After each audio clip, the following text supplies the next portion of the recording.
Good evening, ladies and gentlemen, and welcome to your Pontiac City Council meeting for Tuesday, October 9th, 2024.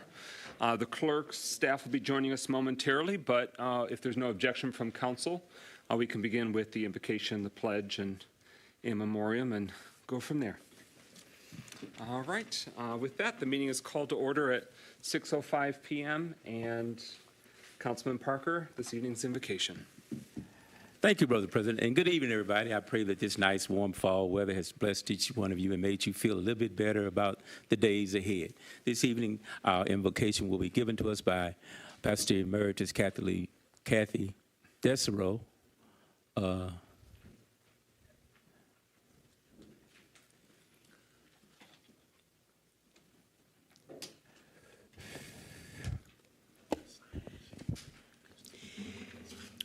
Father God, we thank you for the beautiful weather. We thank you for another council meeting. And we thank you, Lord, that you will lead and you will guide and you will meet the needs of each person who is here tonight, because we all have needs, Lord, mostly need of you. We need your help, your strength, your love, and your care. May this meeting be all that you intended to be and all that we need it to be. For we ask it in the name of your Son, Jesus. Amen. Amen. Please rise for the Pledge of Allegiance to the flag of the United States. Pledge allegiance to the flag of the United States of America and to the republic for which it stands, one nation, under God, indivisible, with liberty and justice for all.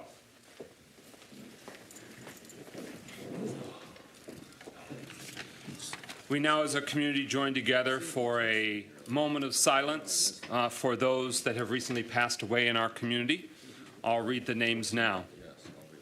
Greg Bork, Annie Brent, Ronald Bunker, Larry Crivea, John Iman, Luis Flores, Roy Gilbert Jr., Tony Guerrero, Phoebe Hall, Jenna Heald Merrick, Brenda Huber, Robert Foster Jr., Clarice Kuhl, Clara Lee, David Lucio, Adrian Malone Page, Bobby Moore, Arthur Mungeon Jr., Jean Meyer Phelps, Excel Rogers Jr., Shirley Scott,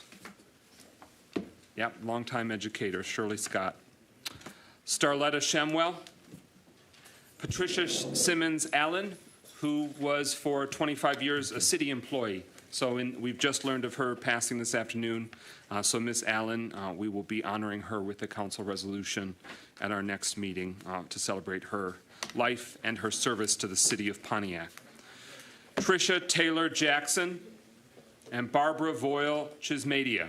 Please join us as a community for a moment of silence to remember them and those who may be in your family and in your lives who we have had to say goodbye to as well.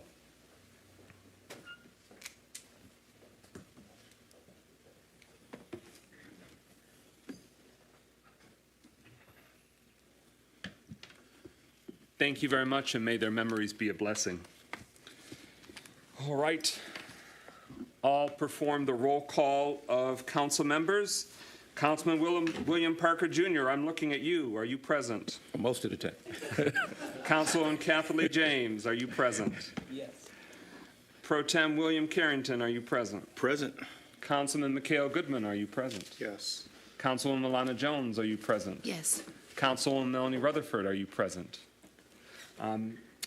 I'm not sure if we need a moment or a move to excuse. I will say yes. Okay. All right. All right. Quorum being established, 6-0. Is there a motion to excuse Councilwoman Melanie Rutherford from this meeting for personal reasons? So moved. Support. It's been moved by Councilwoman Jones, seconded by Pro Tem Carrington. Any discussion on that motion? Hearing none, a roll call vote on the motion to excuse Councilwoman Rutherford from the meeting. Parker? Yes. James? Yes. Carrington? Yes. McGinnis, yes. Goodman? Yes. and Jones. Yes. 6-0, that motion carries. All right, we are now at approval of this evening's agenda. Is there a motion to approve the agenda? Moved by Carrington. And is there a second? Support. Moved by Pro Tem Carrington, seconded by Councilman Goodman to approve this evening's agenda. We do have a few requests for amendments, so we have the main agenda before us as prepared and presented. There are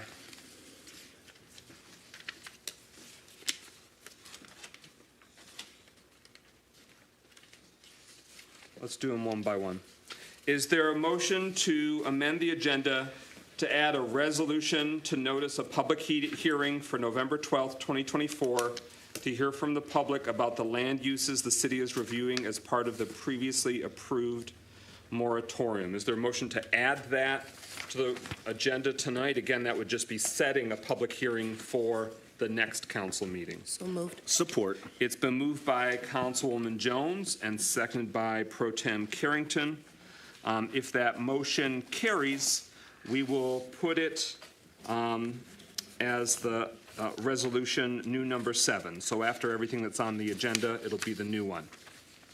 All right. Any discussion on that amendment proposal? Any clarity needed?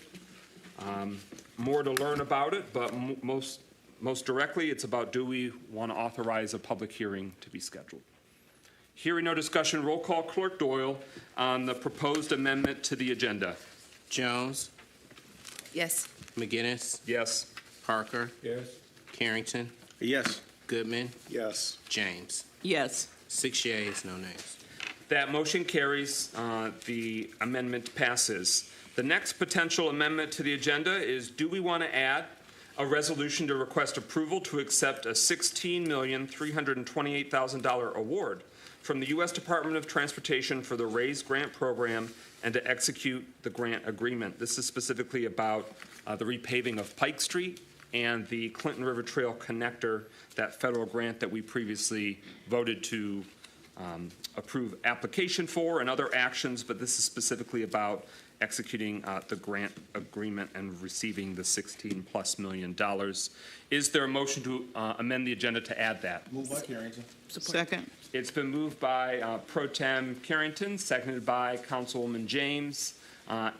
Any discussion on that proposed amendment? Hearing none, roll call. Clerk Doyle on the potential amendment to add to the agenda. McGinnis, Yes. Parker, Yes. Carrington, Yes.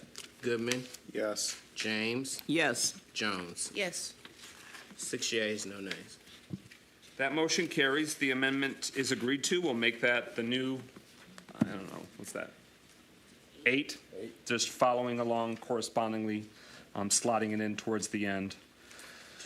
All right, and then finally, a potential amendment. Do we want to amend the agenda to add a resolution to authorize the city clerk to publish notice of a budget amendment in that amount of $16.328 million for the city of Pontiac to accept funding from the federal government for that project? Again, this is just posting notice. Moved by Councilman Parker. Is there a second? Support. It's been moved by Councilman Parker, seconded by Councilwoman Jones to amend the agenda to add that notice of a budget amendment, so it'll be back in a few weeks regardless. Any discussion on it? Hearing none, roll call. Clerk Doyle on the proposed amendment to the agenda. Parker, Yes. Carrington, Yes. Goodman, Yes. James, Yes. Jones, Yes. McGinnis. Yes. 6 yeas, no nays. That motion carries. The amendment is incorporated. Now we're back to the agenda as amended. Is there any further discussion, amendments? Pro Tem Carrington. Where did you want to put the last amendment that we amended? I'll just slot it as At 9, 9? so just Okay. kind of boop, boop, boop, Yep. corresponding No along. problem. Unless there's any objections to No, that. it's fine. Okay. Any further discussion on the agenda before us as proposed and amended? Hearing none, roll call. Clerk Doyle on adoption of the agenda as amended. James, Yes. Jones, Yes. McGinnis, Yes. Parker, Yes. Carrington, Yes. Goodman. Yes. 6 yeas, no nays. The motion carries. The agenda that was amended is hereby adopted. We'll proceed accordingly. We're at the consent agenda. Tonight's consent agenda includes the council meeting minutes from October 22nd, 2024, resolution approving the proposed budget amendment to increase revenues in the amount of $2 million for the general fund from federal grants and others. This is specifically a $2 million federal legislative earmark funding for community project fund for Phoenix Center area site improvements. This was on last week's agenda but postponed. C in the consent agenda, resolution approving the proposed budget amendments to increase the budget revenues in the amount of $4,116,279, again to the general fund. This is federal funding for the Martin Luther King Jr. Bridge. We previously approved the grant, approved the agreement. This is amending the budget, and again, this was postponed last week. D, authorizing the clerk to publish notice of proposed budget amendment about establishing appropriations of $1.1 million of using American Rescue Plan funds, designated that for other professional services, to add further to the home repair program. This was postponed from last week's City Council meeting. E, resolution requesting City Council approval to grant the Matty Hatchett Construction Project bid award to DMC Consultants, Inc. for an amount not to exceed $773,340.43, again postponed from last week. F, resolution requesting approval to assess $112,034 of aged receivables to property owners on their 2024 winter tax bill.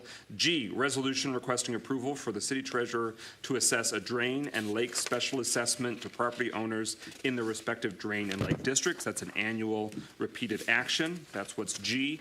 H, resolution approving the proposed budget amendment for this fiscal year, increasing more revenues. This is $750,120 to the general fund, and this is about a Spark grant from the state for Galloway Lake Park improvements. This particular budget amendment proposal was postponed from last week. Council has already voted on the grant agreement, the approval of the funding, and applying for it in the first place. I, resolution honoring New Springfield Missionary Baptist Church of Pontiac on their 50th anniversary milestone. And J, resolution to authorize the city clerk to publish the proposed budget amendment for this fiscal year, allowing for the hiring of a paralegal in the law department of the city of Pontiac. Any clarity needed on those consent agenda items? Hearing none, roll call. Clerk Doyle on adoption approval of the consent agenda. Oh, no motion? No move and support. I'm sorry, I got a question about J. All right, so J, we're going to pull J and put that as the new number 10, I think it is. We'll slot it at the back. But so with that, is there a motion to approve the consent agenda A through I?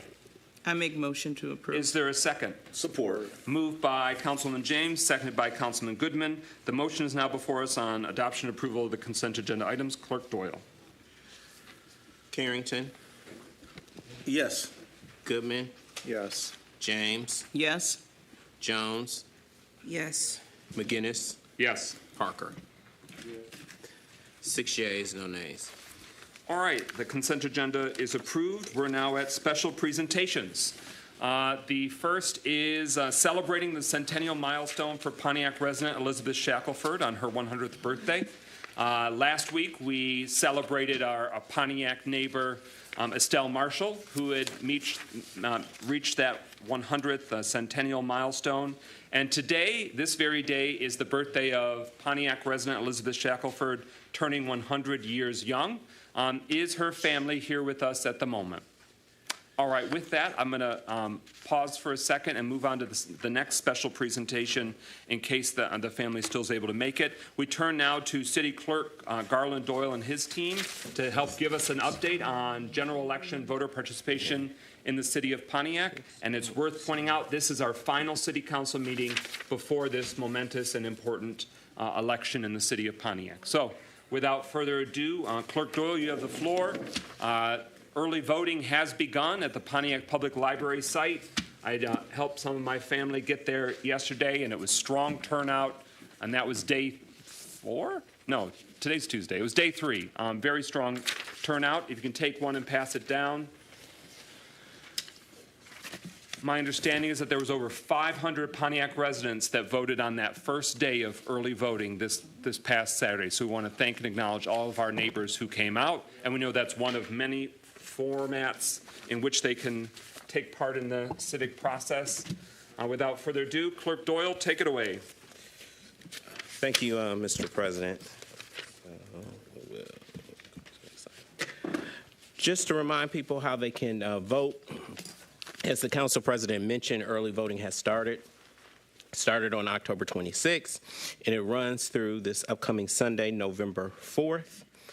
You can still vote by absentee ballot. At this point, if you have not been mailed your absentee ballot, we would recommend that you come in person to the clerk's office, and you can vote by absentee ballot now through November 4th at 4 p.m.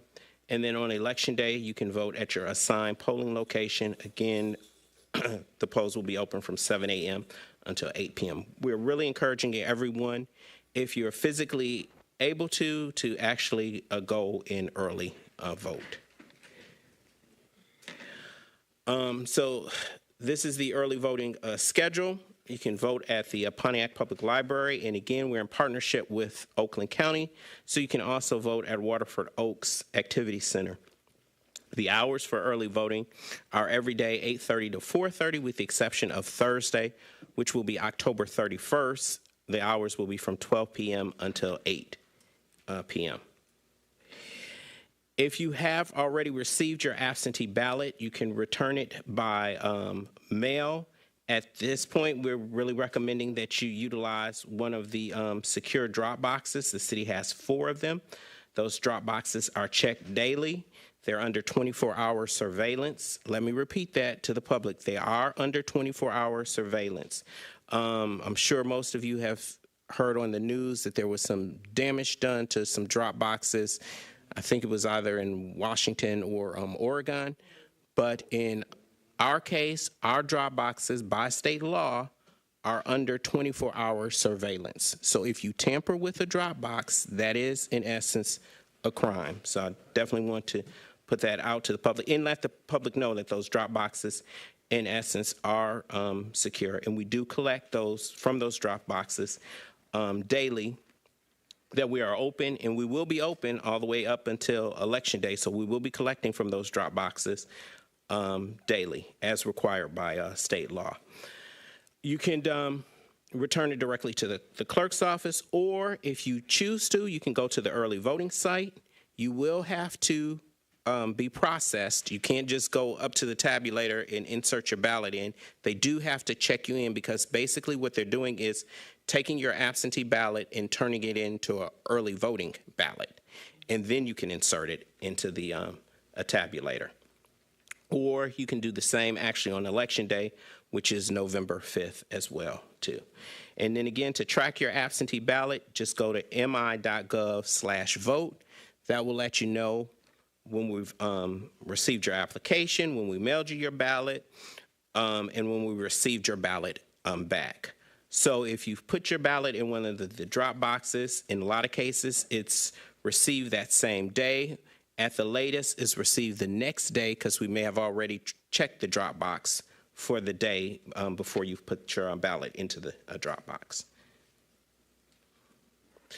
Again, the service team, and we've been pretty active going to residents of homebound seniors or disabled individuals, as well as to senior communities as well, too. So if we are working to ensure that everyone can vote, so if you're unable to leave your home, and that is the case for some people, we will come directly to your home.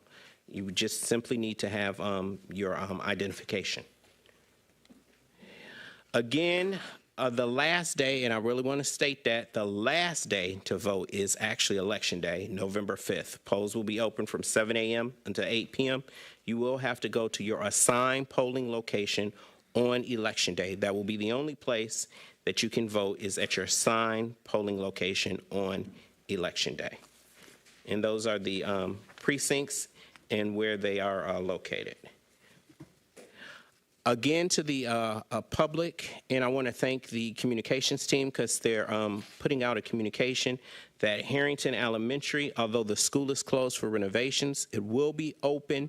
The auditorium portion of the school will be open on Election Day from 7 a.m. to 8 p.m. for voting. Last week was Friday.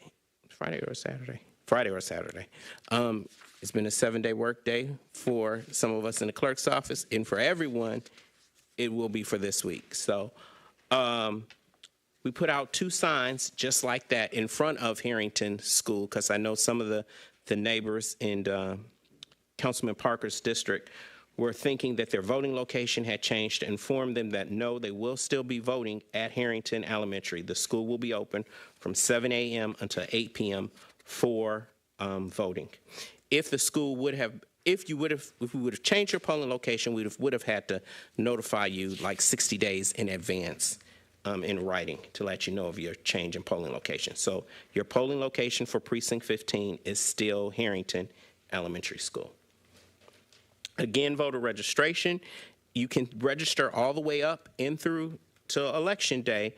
You just need, at this point, to have proof of residency, and that's a state law requirement, and some examples of proof of residency are there as well. Again, information about contacting the clerk's office. I've said it, this Friday will be open to 5. Saturday will be open from 10 a.m. until 2 p.m. Sunday will be open from, actually, that needs to change. We'll be actually open on Sunday from 10 a.m. until 4 p.m. We've extended our hours on Sunday to actually 4 p.m. And then we're open on Election Day as well, too. This is the update. This is week 4 of the Pontiac Votes Community Challenge. So this week, as it relates to percent increase, as it relates to absentee ballots, District 1 had the highest percent increase. Okay. So, and this data is as of yesterday. It could have changed today, but this is the data as of, in essence, yesterday. So we have, it shows the number of absentee ballots that have been mailed and how many have, in essence, been returned. Okay. As it relates to early voting, and the council president already spoke somewhat about it, as of yesterday, 1,339 Pontiac residents have voted early. So here's a breakdown of the first 3 days, the Saturday, Sunday, and Monday. At the library on Saturday, we had 516 voters to vote. 84 voters voted at Waterford Oaks for a total of 600 voters. That was the highest day. Sunday, it was 262 total, and then on Monday, it was 477. That was the total. So we broke it down by actual precincts and council districts. So District 2 has the highest percentage of early voters. So we want to keep that, in essence, going too. So we want to really ask that you encourage your constituents to get out and vote early. We'll let Councilman Jones make a loud applause like that to try and.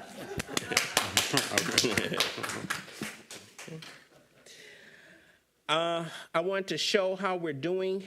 There are 45 communities in Oakland County that different municipalities, townships, villages that partner with the county to with early voting.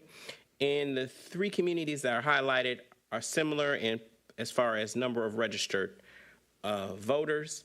So according to this, and this was of yesterday, 2.7% of our registered voters have voted early. That's a little bit low when you look at Novi and Royal Oak, which are somewhat similar, and Novi has a slightly less residents with 47,753, and then Royal Oak is slightly a little bit more at 52,687 registered voters. So we really want to get out and encourage people to vote. And this is just overall when we kind of compare, and of course the data is not complete because we haven't had election day 2024 to 2020 to 2016 to give you some kind of where we're kind of headed. So far, which is pretty good for us because most of the time people return their absentee ballots the weekend before the election or actually on election day, but we're now at a 64% return rate, again, as of October 28th, with 5,943 absentee ballots returned out of 9,288 issued. So if you look, clearly we did not have early voting in 2020 or 2016, but compared to the total number of registered voters, 11.97, or you can round it off to 12, would be 12% of our population has voted by absentee ballot, and then 2.7% has voted early. You add those together, and I think you're like slightly over 14% as it relates to overall voter turnout based on the number of registered voters. So we still have several more days of early voting. We really want to encourage everyone to vote early and to continue to return their absentee ballots. And if you wait, you can vote on election day. So that's my update. And then just to remind people of the hours of early voting. You mentioned how this is a marathon process for the staff. Yes. The permanent and temporary staff for the city clerk's office. Can you speak to that? Yeah, and let me mention, let me try to remember all the names of staff. We have temporary staff, but Cameron Holy, Sheila Grandison, Mary Castro, Jonathan Starks. Our temporary staff is Kenya Earl, Janet Jimenez, and LaShonda Reese. So they've all been working very hard, and like I say, this will be a 7-day work week for all of us, and for some of us, it's actually will be 14 days straight of working because a few of the staff members worked this past weekend. So I really want to thank the staff for all of their extra effort and hard work. But again, it really does help us if you vote early as opposed to an absentee ballot because there's a lot more work with absentee ballots. But if that's the only way you can vote, please vote. But if you can vote early, please go vote early at the Pontiac Library. On behalf of all of us citizens of Pontiac, all 62,000 neighbors, let's give a resounding round of applause to the hardworking staff of the city clerk. Thank you to their entire team, and if you interact with them in the days to come, please uplift and encourage them and fortify them because this is a marathon that is crucially important, as it is all across the country, but this is our slice of heaven, so we can work especially hard to express our gratitude in this slice of heaven. Councilwoman Rutherford, followed by Mayor Grimal. I just want to especially thank Mr. Doyle, who made it so comfortable for people who might have learning delays or disorder. Several of my people that I'm related to and family members came up here. They had never voted a day in their life. They couldn't understand how to do it, and the way his staff was very hands-on made them feel very welcome. And I think that's encouraging because oftentimes people who have learning disorders or people that are just, people are different, they don't feel comfortable coming in. And so I just wanted to publicly thank you guys for making them feel welcome because none of them have ever voted a day in their life. So kudos to y'all. Thank you. You're welcome back. Powerful. Mayor Grimal. Yeah, in a similar vein of commending you for your efforts, Clerk Doyle, this is pretty incredible. I don't think, at least in recent decades, we've ever had such a strong voter outreach initiative from the clerk's office, and it's pretty incredible the amount of time you're putting into it, all of your staff are putting into it, and I think it's showing in some of the voter turnout results. So I just wanted to thank you for your incredible hard work in making this happen. Thank you. Councilman Parker. Thank you, Brother President. And again, kudos to what you're doing with getting the vote out and getting people familiar with the process. But I just have a question for just the community. If I get an absentee ballot and I don't return it, can I vote in person? You can vote in person. It would just be simple. You're talking about like going to the early voting site or going to your polling location on election day? Either way. They would simply have to contact the clerk's office, and what we would do is spoil the absentee ballot that was issued to you. Or if you actually have your absentee ballot, you can surrender it at the precinct, not at the early voting site, but you can surrender it at the polling location on November 5th. Okay. And then you can vote in person. But like I said, now the law has changed, whereas before, you can actually go ahead, fill out that absentee ballot, and if you want to put it through the tabulator, you can do that at the early voting site or the polling location on Election Day. Okay. Thank you. Any further discussion on this special presentation? Again, we will not be meeting as a city council until after this momentous election. So we wanted to make sure that, and we're thankful to your team and you for giving weekly updates to the community over the entire month of October, so that way we could see the progression.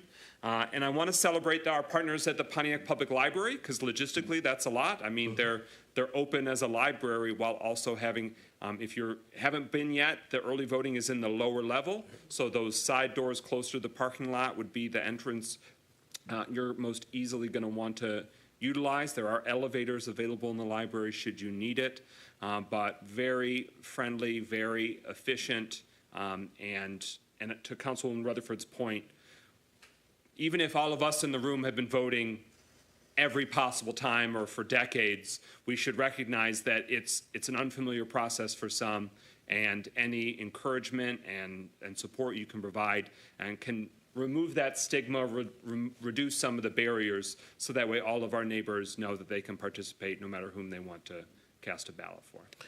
And on that point, Mr. President, let me mention, and there are signs now in the library, you cannot wear any campaign material, like for a candidate, if you're advocating for a candidate, whoever it is, you cannot wear that type of stuff into the polling location. So it's not that somebody is against your candidate or anything like that. By state law, you cannot come in with any T-shirt saying, vote for whoever, any type of button or any other kind of campaign paraphernalia. So please do not wear any of that type of stuff into the polling location, or one of the election where we'll ask you to remove it or to cover it, in essence, up. And we thank you for your cooperation. Thank you. Councilwoman Rutherford. This is a serious question. So we've been seeing a lot of voter intimidation in predominantly Hispanic and in predominantly Black communities. What are we doing as a community to make sure that doesn't happen? So the reason why I'm asking is I'm worried about the precinct, the Bowen Center, and I'm especially worried about the precinct that's at New Bethel. Do we have anything set up in case some of that happens? Because there's a trough of people who I ain't never seen before in my life all of a sudden pop up here. So I'm just trying for us to be proactive instead of reactive. What do we got in place? So we will have on what we call an election monitor that will be on Election Day, that will be based on the outside of the precinct, because all the workers are always inside the precinct to monitor what is going on outside in the parking lot, things of that nature. I am working with the city attorney to have some attorneys on call if need be, and I will be reaching out to Major Ewing as well for law enforcement if necessary for them to get involved. Okay. And just to follow up, the reason why I'm asking is because it's not just happening in Detroit. Mm-hmm. There's a coup arrived, Mm-hmm. and I just want people to feel safe. And so that's why I'm asking that question. Right. And I thank you for the question, because one of our staff members was taped taking ballots out of the drop box, which we have to take them out daily. Nothing happened, but it was kind of seemed, like something was going on. So now, thanks to Major Ewing, an Oakland County deputy sheriff is escorting the staff member to all the drop boxes daily. I definitely want to make sure that my staff feels safe and secure, and that we do have a safe and secure election, and that everyone who wants to vote has the opportunity to vote. Any final discussion? Thank you again, and again, please ensure that everyone that's in your life, your family, your friends, your neighbors, your colleagues, your students, your teachers, whomever, your fellow parishioners, never in Michigan has it been so accessible to exercise your democratic right. So it is a lot more accessible I can remember just a few short years ago, if you weren't registered by X date, no deal, no dice. If you didn't get something corrected by X date, you were boxed out. If you didn't have very specific reasons, you couldn't vote absentee. So it's a lot more accessible across the board, and this early voting that Michigan has now facilitated is making a big difference just to allow access to the right that all of us citizens have. Okay, hearing no further discussion, I'll revisit the final special presentation. Elizabeth Shackelford, the City Council and Mayor's Office had a joint tribute celebrating her. Her family, friends, and loved ones gathered at the Centerpoint Marriott this weekend. She 100 years young as of today and still dancing, ladies and gentlemen, and probably still voting. So if Ms. Shackelford or Bay Shackelford at 100 years young can do it, so can we. Any final discussion on that item on behalf of the, yes, ma'am. She's a resident of District 1. I want to say shouts out to the family. Glow, I'm so sorry I wasn't able to make it. I was exhausted, and I had my District 1 meeting, but I was dancing with y'all in spirit. I heard y'all got down. Y'all did the two-step, the foxtrot, the old hustle, the new hustle. She even knew how to do the Tamia hustle. I don't even know how to do the Tamia hustle. I was like, wow. So shouts out to Glow, the whole family. Y'all always represent this city well, and I just am so grateful to be a part of that experience, even though I wasn't there, but I was there in spirit. Thanks. And your name's on the tribute. I know, right? That's right. Any final discussion? With that, on behalf of the entire city of Pontiac, happy birthday again to the centennial birthday girl, Bay Shackelford. We are now at recognition of elected officials. Are there any current elected officials serving our community that wish to give an update in their role?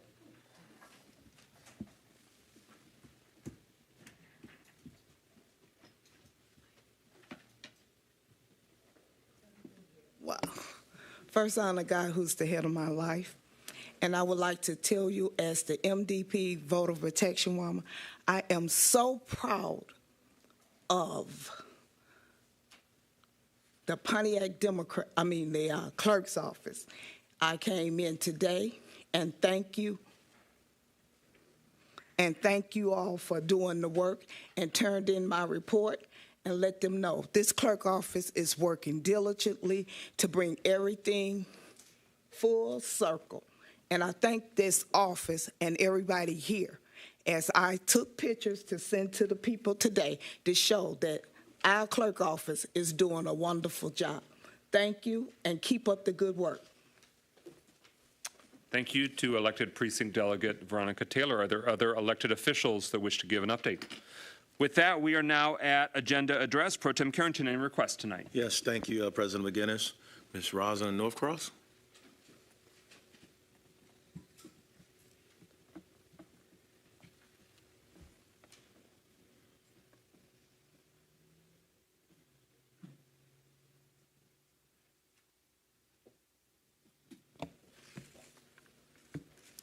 Good evening, Mayor and Council. I just want to say that I was very happy to see on the agenda the resolution for the Arpa contract with Ernst & Young. We citizens are looking forward to all of that Arpa money being spent to benefit the citizens of Pontiac before the end of the December. And we're glad that it's on the agenda, and we look forward to that resolution being passed, and for that Ernst & Young helping the city to get the job done, to spend the money on behalf of the citizens of Pontiac. Thank you very much for that.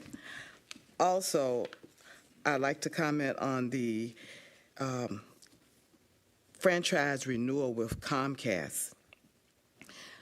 Pontiac residents deserve to have comparable high-speed service and bandwidth as do people in neighboring communities like Rochester and Waterford and other communities. And we want to be able to pay comparable prices, not higher prices as we currently do for the same service. I don't know if what you're considering tonight will encompass that, but we are very concerned that in the past we've been paying higher prices for to have bandwidth, 5G, and other neighborhoods outside of Pontiac are not paying what we are paying. I'm paying $80, and friends in neighboring communities for that same service are only paying $60. And I just don't think that that's fair. And if we're getting the same service, we should be paying same price, not higher price, because I live in an urban area. So I hope that you will look into that and address that in your deliberations. And I believe that's all I can say here. I'll see you at public comment. Mr. Chris Norcross, what item on agenda address? What item? Yes, sir. Item number 5.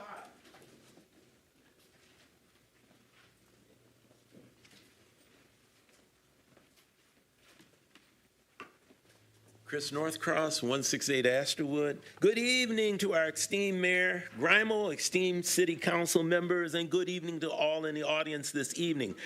I have questions on agenda address number 5. This is a resolution to approve the 10-year renewal of Comcast. Now, it's my understanding that this renewal does not grant any exclusive rights to Comcast, but does grant them rights to our right-of-way and other things. And my question is, why aren't more providers participating in this agreement? And by the way, I have no problem with that resolution as written right now. But the question is, can it be amplified? Can it be extended? Some of our surrounding communities do have multiple providers that they have 10-year contracts with, and they tend to have better, faster internet service at lower prices. So that's my questions on item number 5. Thank you. Thank you, sir. Dr. Digital Waterman, what items?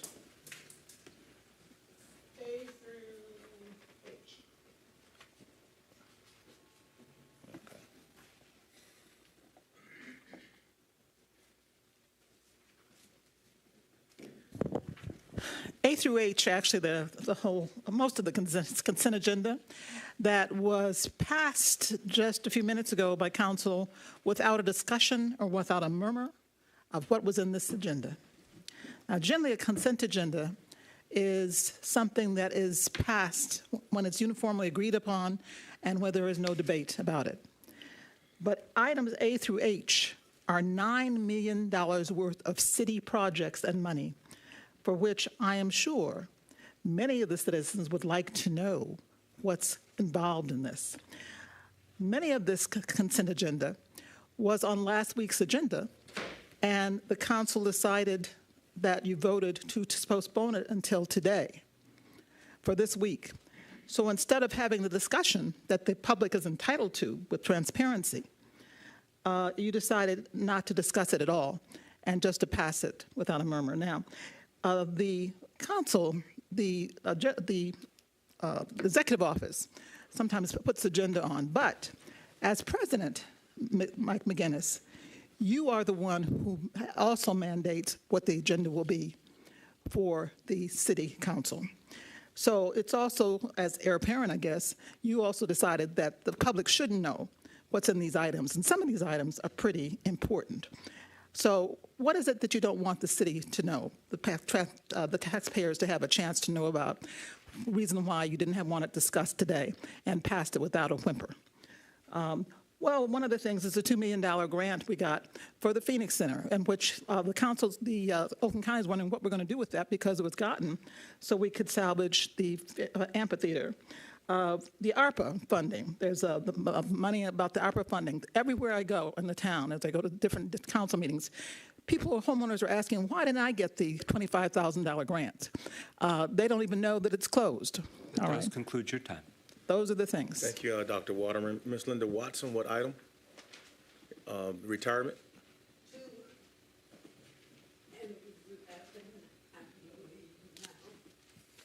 Okay.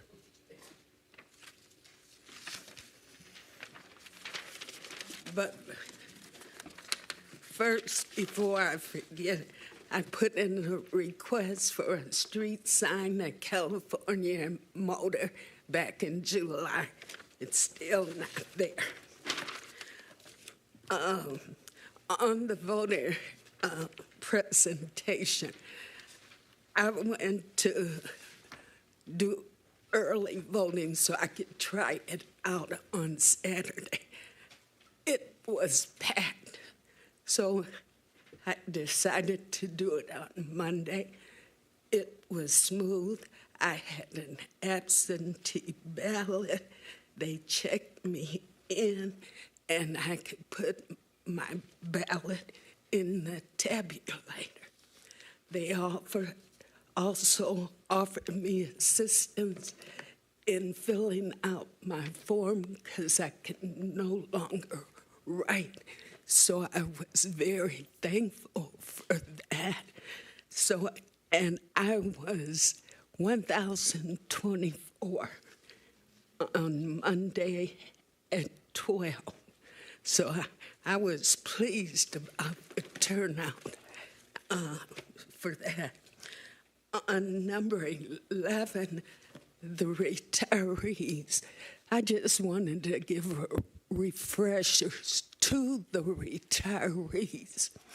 GERS deals with the pensions.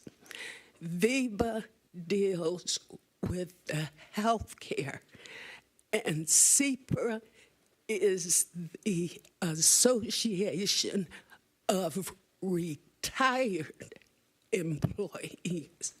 People are confusing which the different entities, and they all have different positions in that. I want to encourage the retirees. You need to start coming to the council meetings. You need to get up and get down here. Nothing is moving. 12 years, and we're still just barely moving. CPRA had a meeting today. They're all hopeful. Supposedly, there are 2 issues remaining,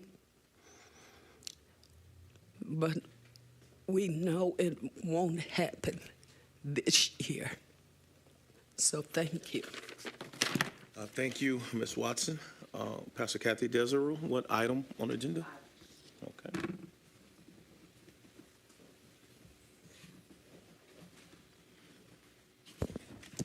I'm very disturbed by this. I was under the impression that under the existing charter, that couldn't happen. You can't just move it where you want it to go. We had no discussion under the new charter, which doesn't take effect yet. That's a different story. But we were given absolutely nothing except blindsidedness on this whole issue, on these issues, and that's disturbing. You said that was it. You said number 5? Yeah. Okay, thank you. Ms. Darlene Clark, what item? Okay.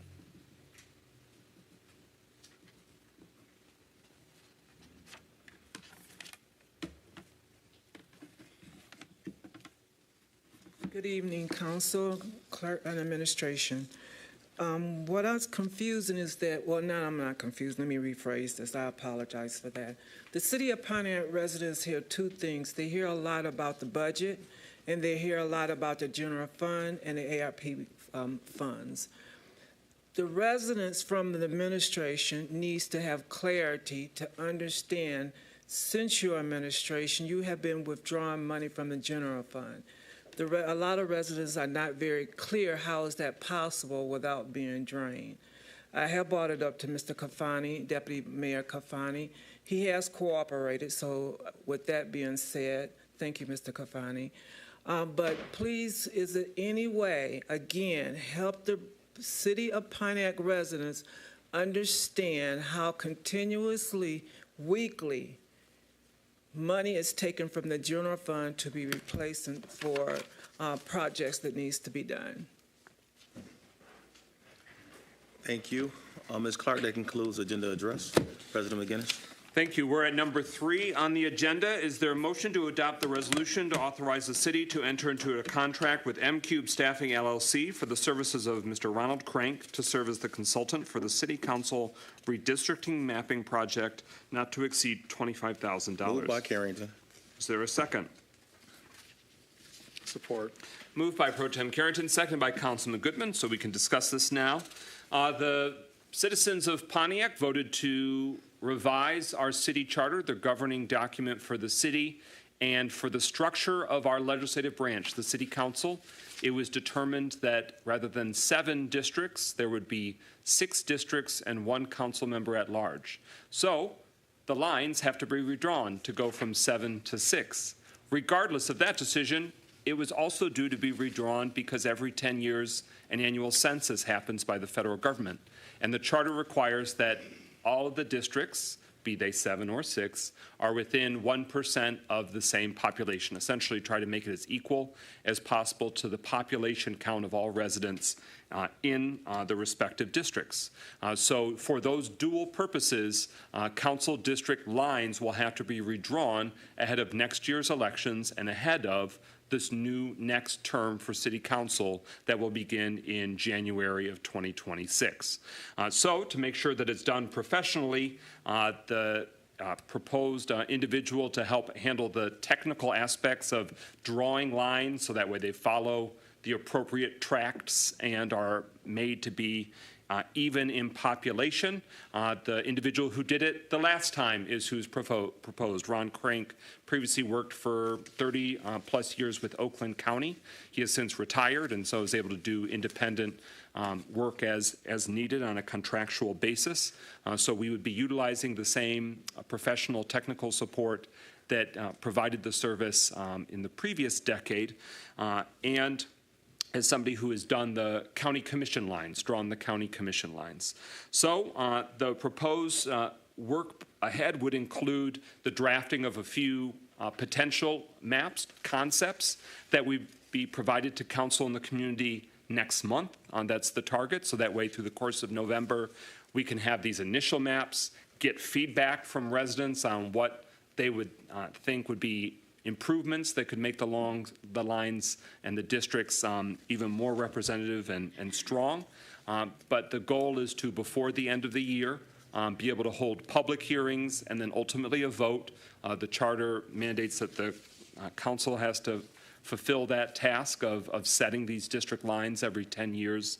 And so the goal would be to have, after those initial round of proposed maps and initial feedback, there would be then 3 final maps in which council could choose the one that best works for the citizens in the city for the decade to come.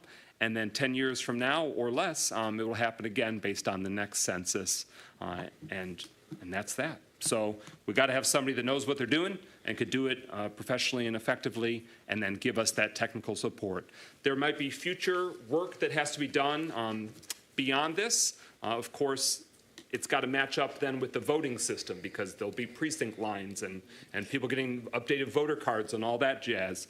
But then in the future, we may utilize him or other services so that way there can be an interactive, that's the goal, to have an interactive map on the city's website where if you typed in your address, you could sort of show on a map, I live in Council District X or this part of the city X. And so that would be hopefully more user-friendly, but that's for a future scope of work. So that's what's before us. Any discussion on the motion? I should actually give the floor to the clerk first. He helped prompt and facilitate it because it involves a lot of clerk election administration duties.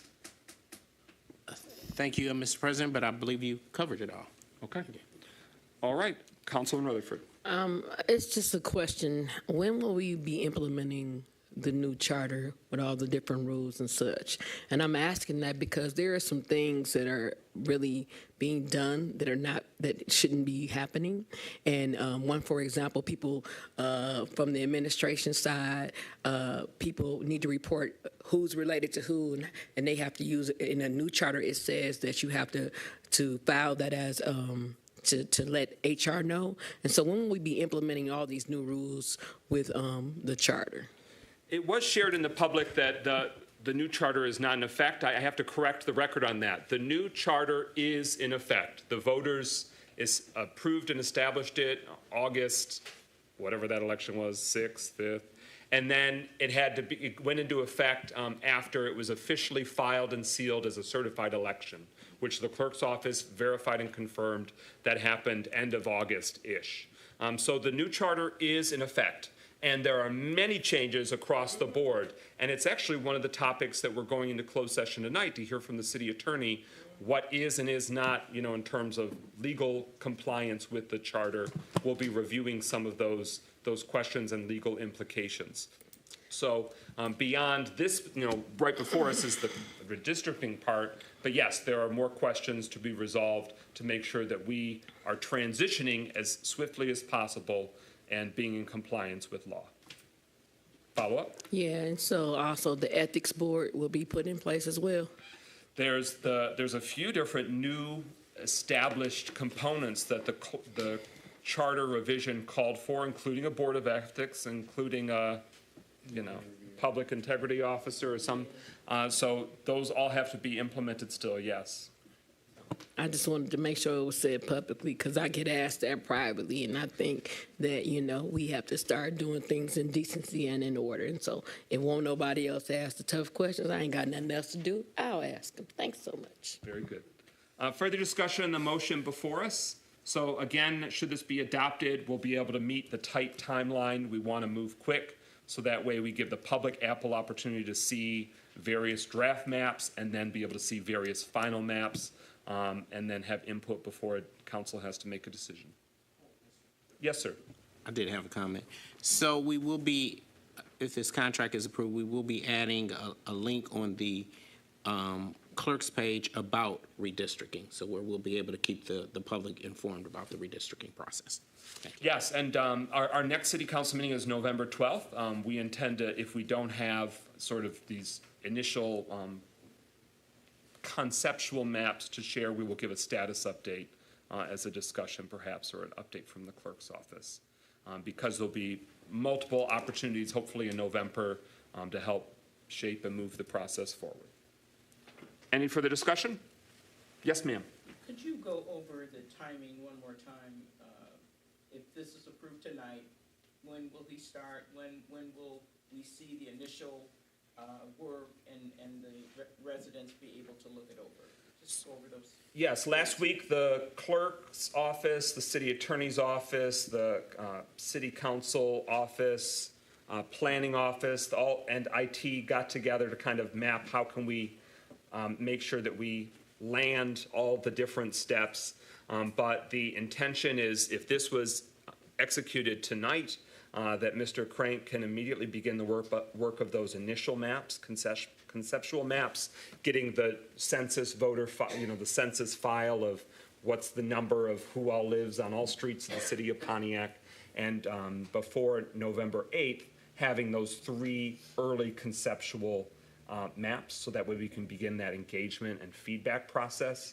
And that way, ideally before November 23rd, we as a community and council can provide some, not binding, but, sort of a sense of it makes sense maybe for this neighborhood to be over there, if that can work out, if the population can balance, all that feedback that everyone's welcome to make, that we would then have 3 finalized maps in early December, so that way there can be a public hearing scheduled, public hearing held, debate if it takes multiple weeks, because we will have 3 meetings in December.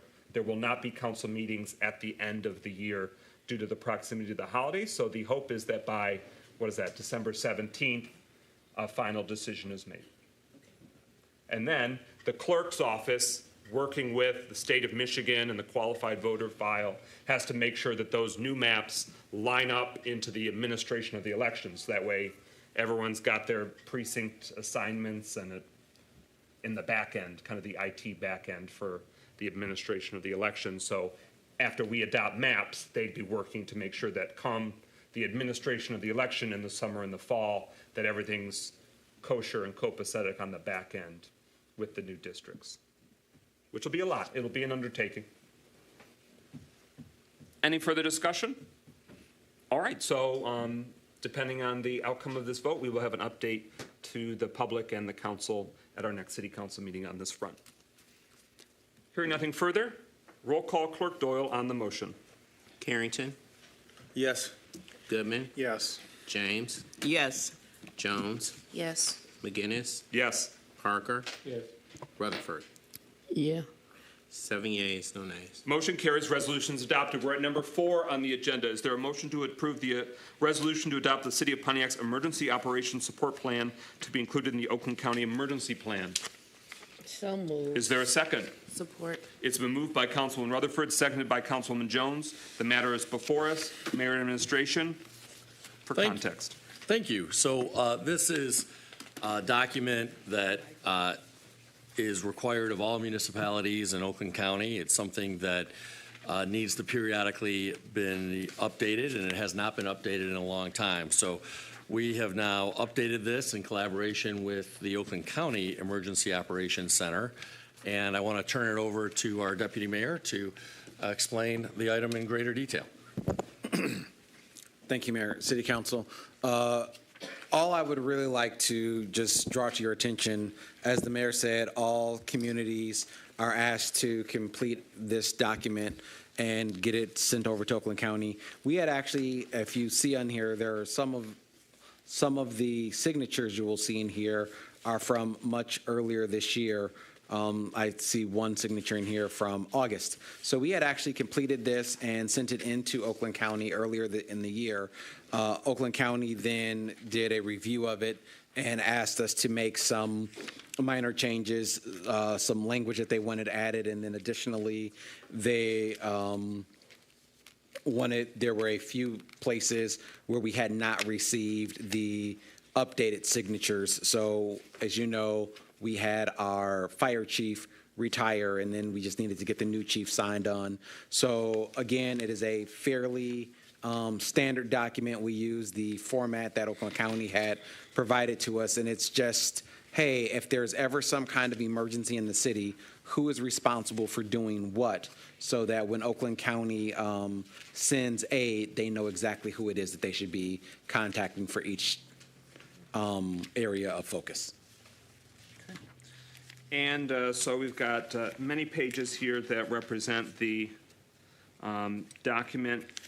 When we're towards the conclusion of consideration, I do want to have an amendment so that way any references to the city of Waterford are reflected to instead say Waterford Regional Fire Department.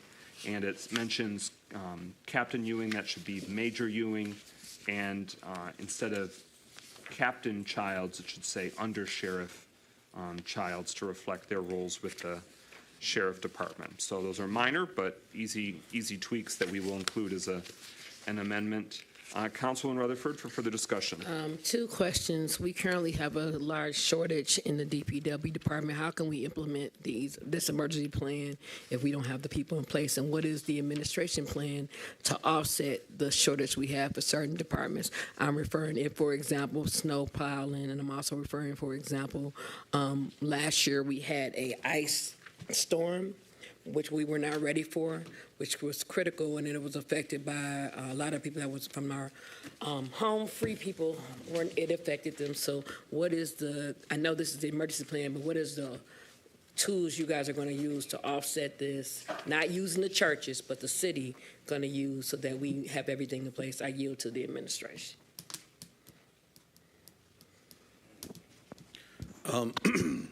A clarification question. When you say not using the churches, you are specifically referring to warming shelters, I'm taking? Yes, so I'm sorry. Yes, because we had to beg the administration to open up buildings, and we want to make sure that doesn't happen again. So is that put in place so that that doesn't happen again? And also, we had to use churches. Mr. Pastor, Councilman Parker can attest to this, that the churches had to get involved, and me and others had to call the county. So I just want to make sure everything is in place, because I don't want us to look like how we looked last time. I yield again to the administration for clarity. Thank you. We do have the city attorney here, and she may want to speak more directly to that question. Sure. Good evening, council members.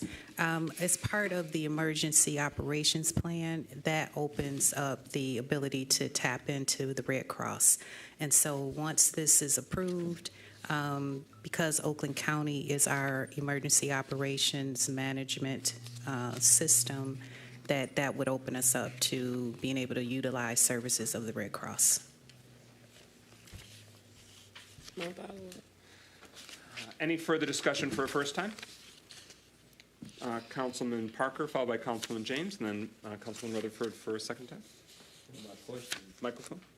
Thank you. Thank you, Brother President. My question is, as we talk about warming shelters, I guess, and we using the Red Cross, but specifically, what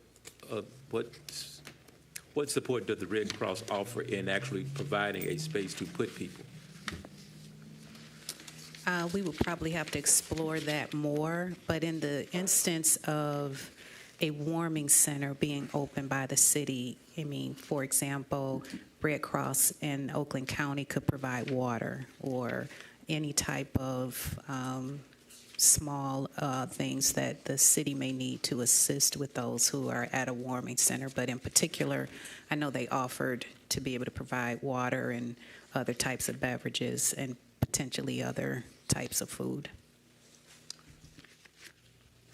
I have a next question, but I don't want to be next, so because I'll be here all day. I got a whole bunch of questions. So if it's okay, let me ask, and then you can go from there. I understand that they provide water, but when it's 20 degrees below zero, water ain't helping you, and we need some place to put people. And most of that time, churches know about this last minute. So what are we doing according to our emergency plan that spells out specific places where we're taking people, how they're going to be staffed, how they're going to be fed, what is going to be the requirements, what is the city doing? Really, it is in our emergency operations plan is for natural disasters. And if it's because it's cold, I don't know that that is under the purview of the emergency operations plan. That would be something that the city would need to have a plan for.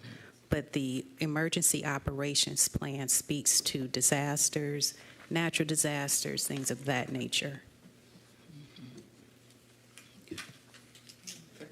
Councilman yield James. to somebody else. Councilman James is next on the speakers list.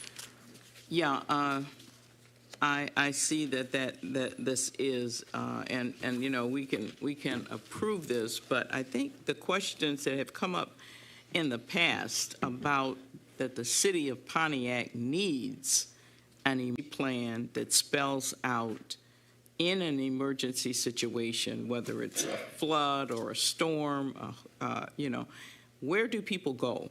What are the churches or the buildings that have been designated as emergency centers?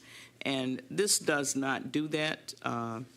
I guess this is just a technicality that we need to fill out for the county. But I would like to ask the mayor and administration, the city of Pontiac needs a real emergency plan. And with the detail, you know, working with the various entities so that our residents have some idea of what to do when, you know, when things happen. And especially with our political situation right now in this country, we're way behind the egg ball that our residents have no idea what to do in the case of an emergency. And this document is not it. This document, as the attorney has said, you know, meets a official need, but it is not, it doesn't constitute a real emergency plan. And I'd like to ask the administration, are we going to put together?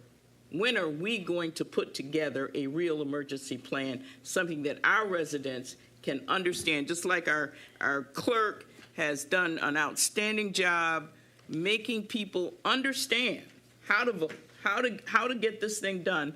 When are we going to put together an emergency plan of that same dimension that tells our people what they can do in the case of an emergency?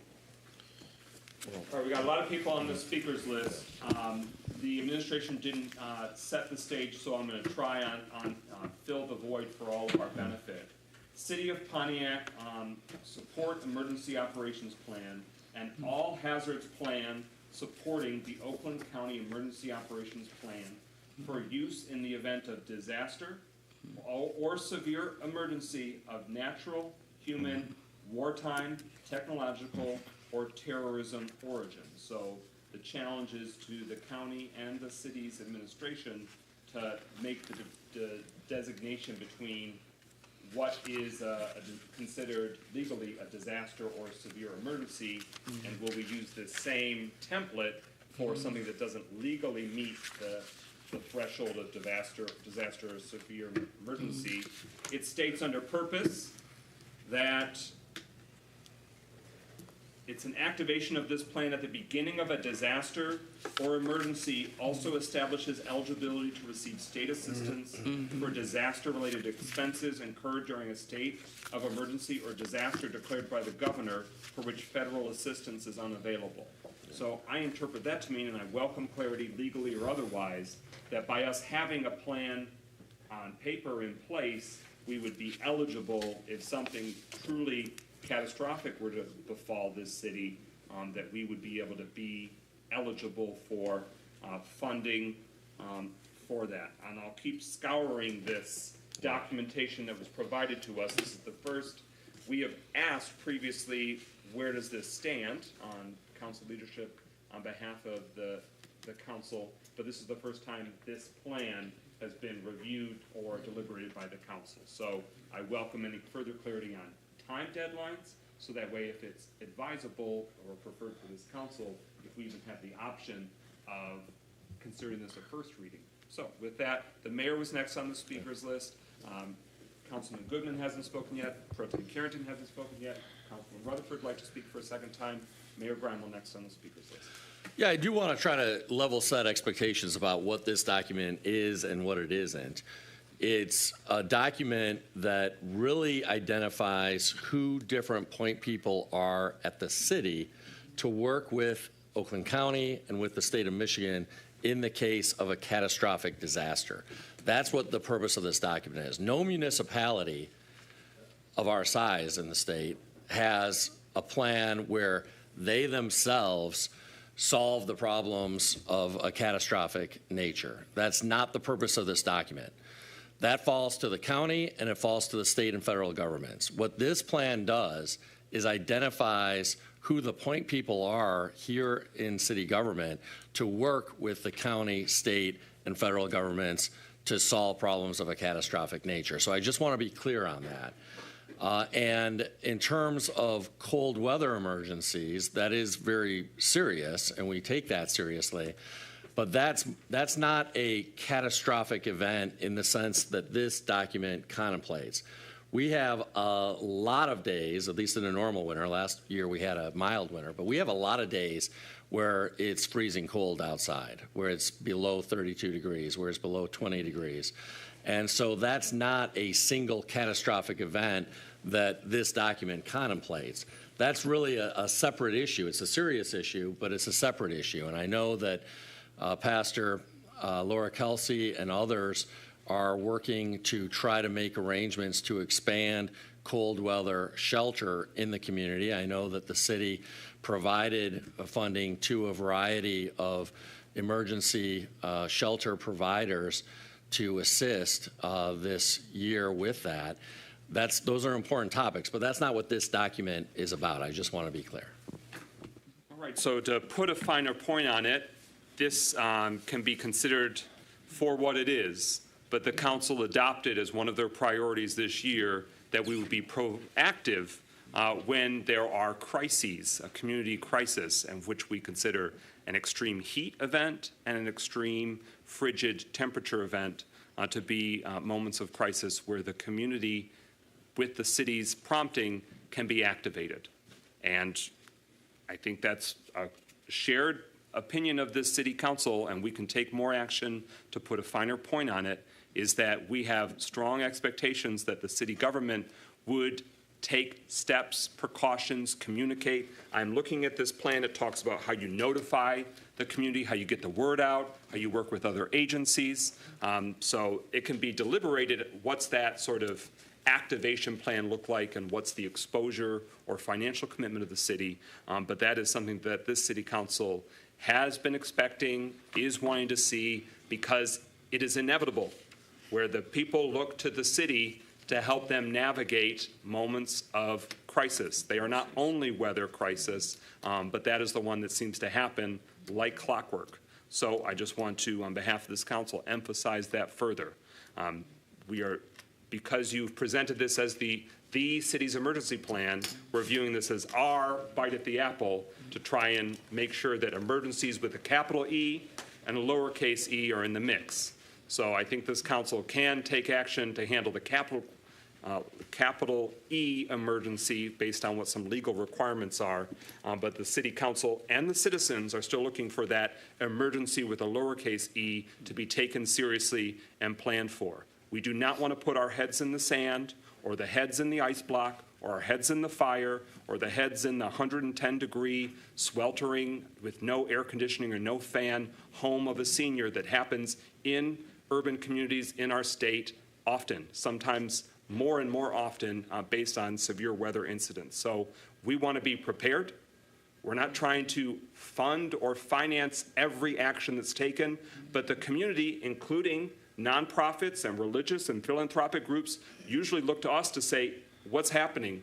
What's the plan? How can we work together? And it seems clear that if that's going to happen in Pontiac, it's got to be the city prompting the coordination and that cross communication. And that's my read on it.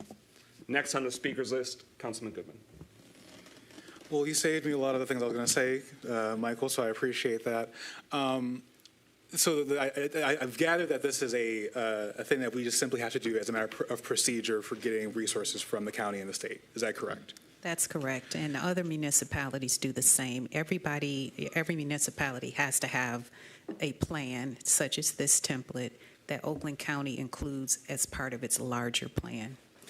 So with this being a technicality that we have to meet to be able to receive those sources of funding, I would just very much directly ask the administration, or if council has to do it, do something to come up with an actual emergency preparedness plan when it comes to the things that we're talking about.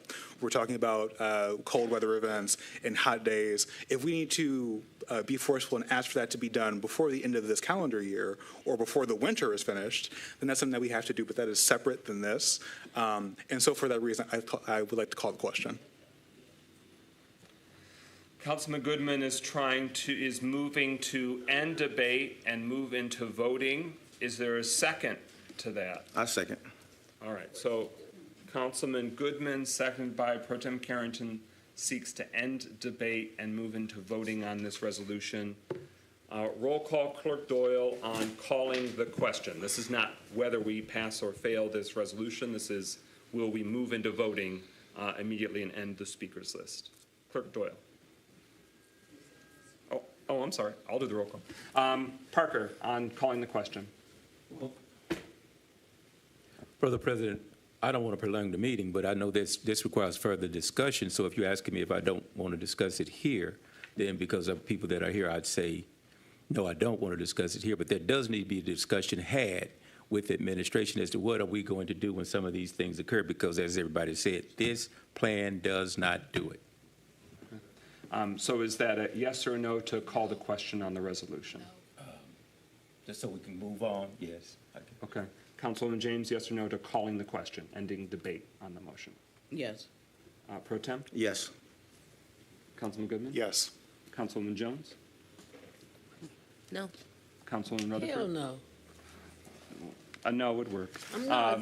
And McGinnis is a no, but that motion carries to end debate. So we now move into voting on whether we will adopt the resolution. Point of our order.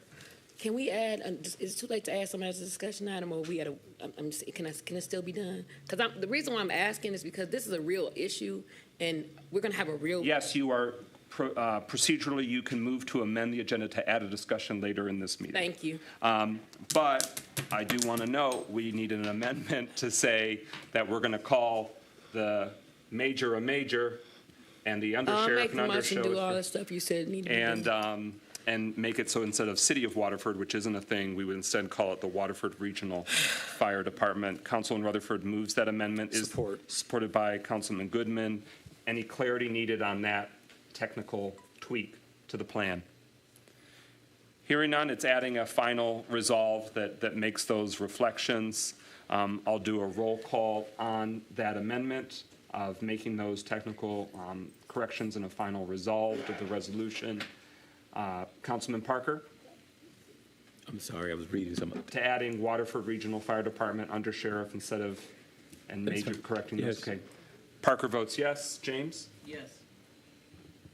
Yes. Carrington? Yes. Goodman? Yes. Jones, yes. Rutherford? To the corrections? Yes. Your own motion. McGinnis votes yes. So Clerk Doyle, it was moved by Rutherford, seconded by Goodman to add a final resolved to correct those technical changes, and that was a 7-0 vote in favor. There was a motion to call the question, and that was done by Goodman, seconded by Carrington, with Parker, James, Carrington, and Goodman voting yes, and Rutherford, Jones, and McGinnis voting no. So that ended the debate speakers list. So we are now voting, and you could take it away, roll call on adoption of the resolution adopting the City of Pontiac's Emergency Operations Support Plan to be included in the Oakland County Emergency Plan as amended. Roll call. Goodman, Yes. James, Yes. Jones, Yes. McGinnis, Yes. Parker, Yes. Rutherford, No. Carrington. Yes. 6 yeas, 1 nay. Point of order. Motion to suspend the rules. We got a lot going here. There was somebody who had a hand before you. So that motion carries. The resolution is adopted. Councilman Rutherford had a Motion hand. to suspend the rules is what I was trying to make. Okay. Because I want to add as a discussion item, having an emergency plan from the city pertaining to natural disasters, our homeless initiative, and also plans to be implemented on how we gonna best serve this community when all this stuff happen, so that we don't look bad like we did before. Make it sound nice, but that's what I Okay. want. So there's been moved by Councilman Rutherford to Support. suspend the rules to add an additional discussion on emergency plans of action for the community. It's been seconded by Councilman Goodman. I'd make it the new, fifth discussion this evening. Everyone clear on the motion to suspend the rules and add a new discussion on the agenda? Hearing none. Hearing no further discussion. Roll call, Clerk Doyle, on that motion. McGinnis, Yes? Parker, Yes. Rutherford, Yes. Carrington, Yes. Goodman, Yes. James, No. Jones. Yes. 6 yeas, 1 nay.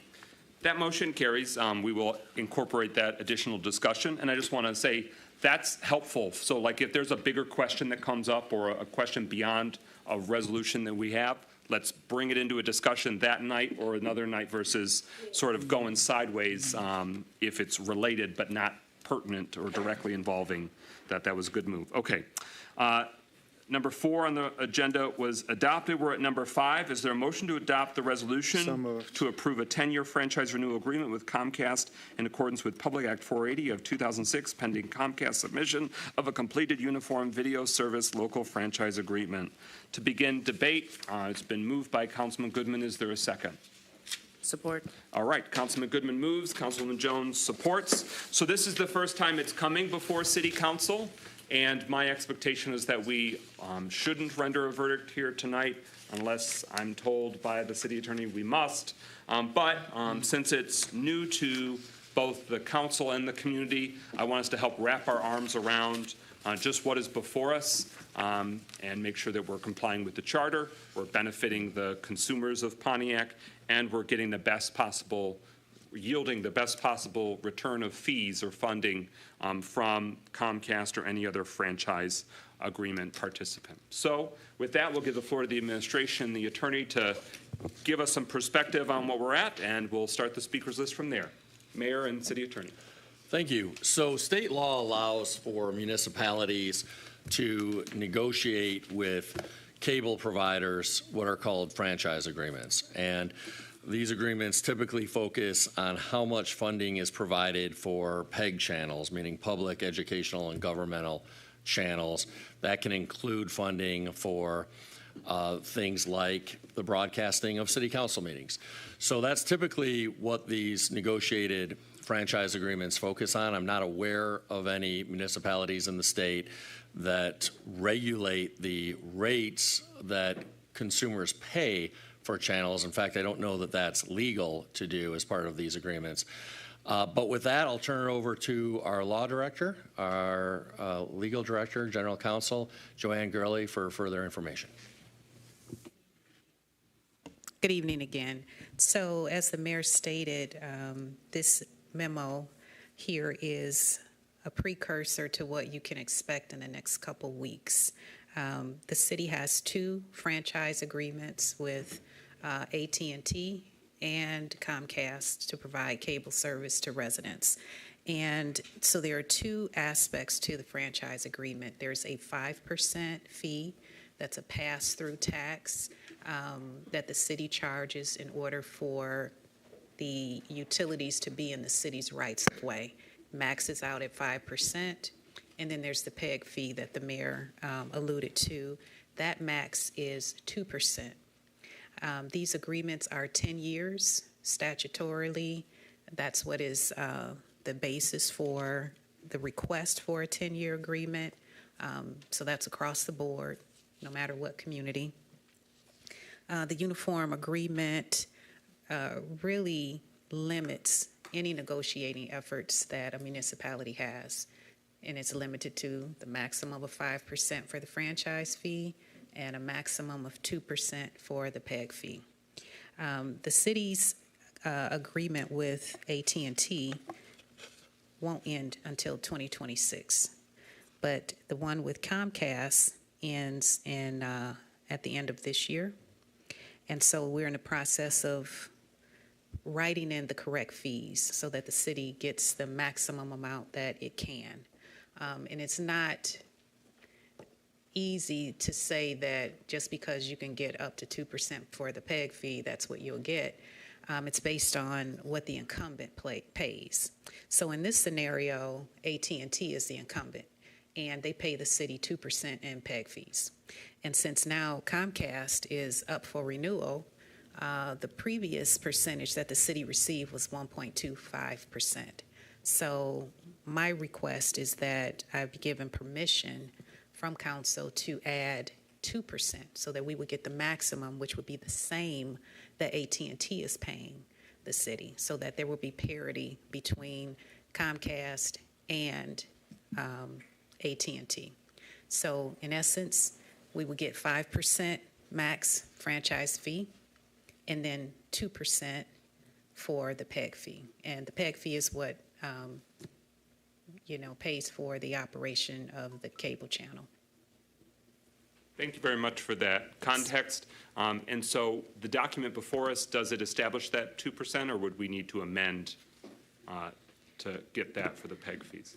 Well, we just received a revised franchise agreement from Comcast on Friday. So in that document, I would put 2% in with city council approval. So what normally happens is the franchisee will submit the uniform agreement to the community, and you write in the correct numbers. You have 15 days in which to respond, 15 business days in which to respond to the agreement, or if there are no figures filled in, the city gets no money. Okay.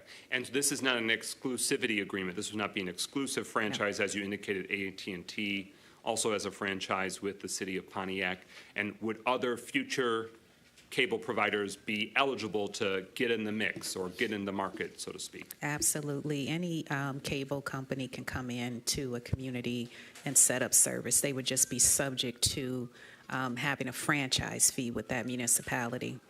You've worked in multiple municipalities throughout the state of Michigan. Has it been your experience that most municipalities have multiple cable franchises? Respecting that so much is changing with media and streaming services and all that craziness, but historically, is it usually multiple different cable providers? Absolutely. Usually there's at least two. It's usually AT&T and Infinity, Comcast. Some communities also have WOW. And so, yeah, so it's at least two franchise agreements, and it is not exclusive, as you stated. Thank you. First on the speakers list, Councilwoman Rutherford. How much dollars do we pay Comcast, and how much in dollars do we pay AT&T and Uverse? And then my second question is, has anybody ever tried to offer this openly, for example, like with WOW, and we have a minority cable network that's open too, that's happening out in Detroit, or are we just locked in with this and have to do this today? Well, we don't have, the council does not have to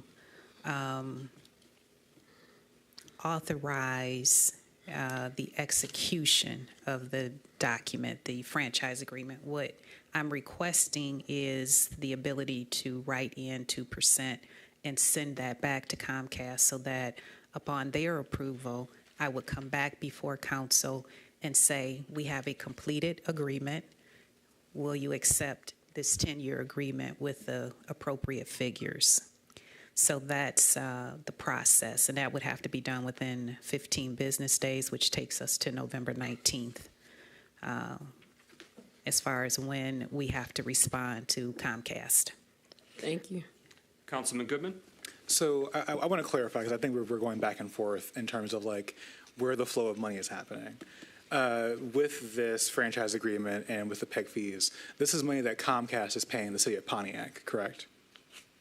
It is a pass-through tax, so it is a tax that appears on the cable bill of every subscriber, and then Comcast gives the city a percentage back. So it passes through the bill to Comcast, and then they send money back based on the number of subscribers. But to better ask the question, in doing this and executing this agreement, is the city of Pontiac, as a governmental entity, paying any money out to Comcast? No.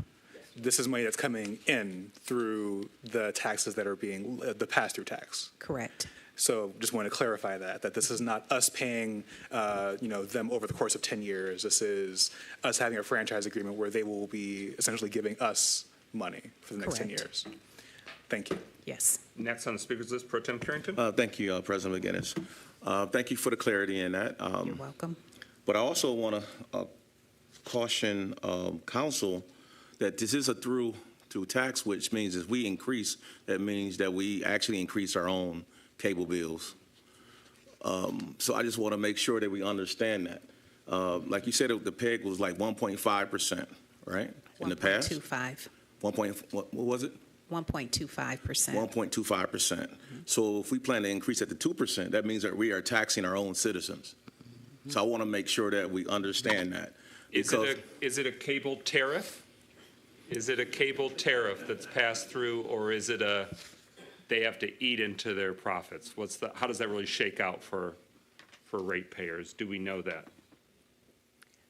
It is a pass-through, but it does eat into their profits too because of the definition of what the gross revenue is. So it's a complicated question, but I would state that it does eat into parts of the utility profits. And right now, I'm hesitant to say that because with streaming services, if the city were to start receiving revenues from streaming services, that's something that's before the legislature. that would really eat into the profits of the cable providers, because they wouldn't necessarily be in our rights of ways. And so that tax may not have to be passed on to the consumer. So it is a complicated question. Any further protest? My follow-up statement is that I think that as a council, we should keep it the same. I think that if we continue to nickel and dime our residents, that's an issue in itself. Next on the speakers list is Deputy Mayor Stevens. Thank you, Council President. I just wanted to, again, add some clarity in that we have the franchise agreement in front of us for Comcast, because Comcast is actively looking to provide service in the city of Pontiac. Any other service provider could provide service in the city of Pontiac. They would use the same franchise agreement from the state of Michigan. We are not attempting to stop anyone else from coming in. So what we have before us, these are the two resolved of the resolution. Resolved, the City Council approves entering into a 10-year franchise renewal agreement with Comcast, pending Comcast's submission of a completed uniform video service local franchise agreement.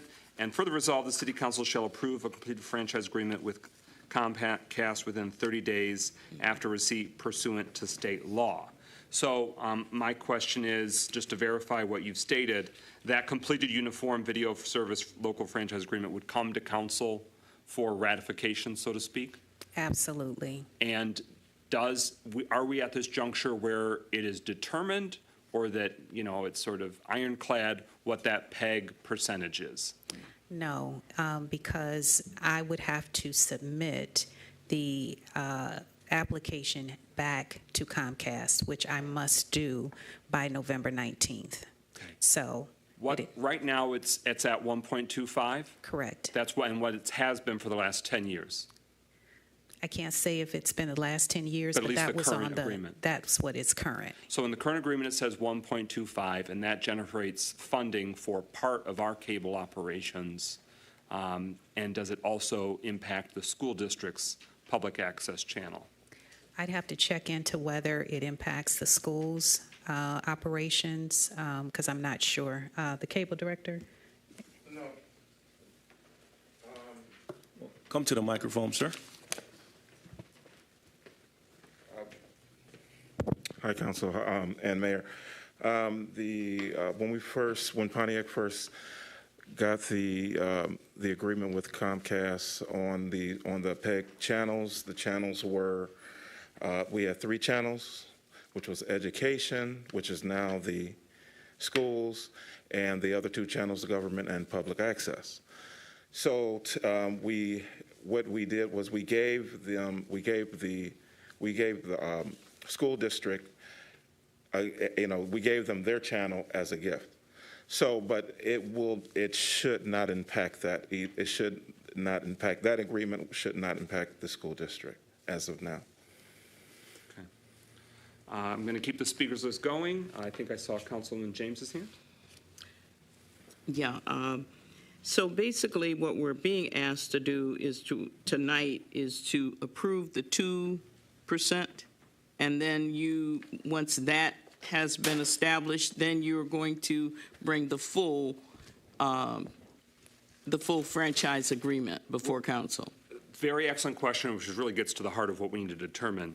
So if we adopt this resolution, that doesn't necessarily bind you to it, but you'd like guidance from council. Is that fair to say? Because you're going to try and get something ironed out with Comcast that would include whatever that percentage is. So we could maybe do a round robin and say, where does each council member want to fall on that, 1.25 to 2% spectrum?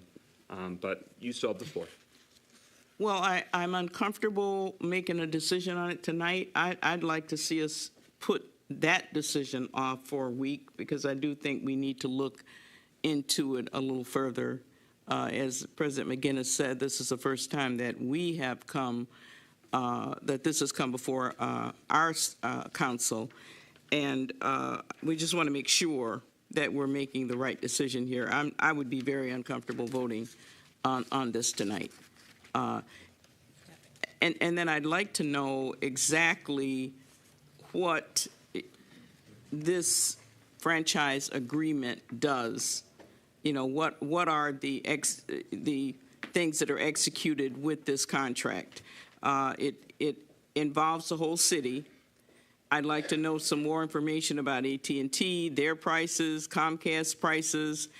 I'd like to get a list of what these companies provide to the residents of Pontiac, what this franchise is really all about, because we don't really have any information here to make any kind of decision. What you've said on the 2% and the 1.5 makes me very uncomfortable with voting on that tonight. I'd like to have more time to look into what this really means and how it will impact the residents of this city. I don't think we have that data and that information in front of us tonight. Does your timeline allow for us to maneuver and postpone this to our next city council meeting of November 12th?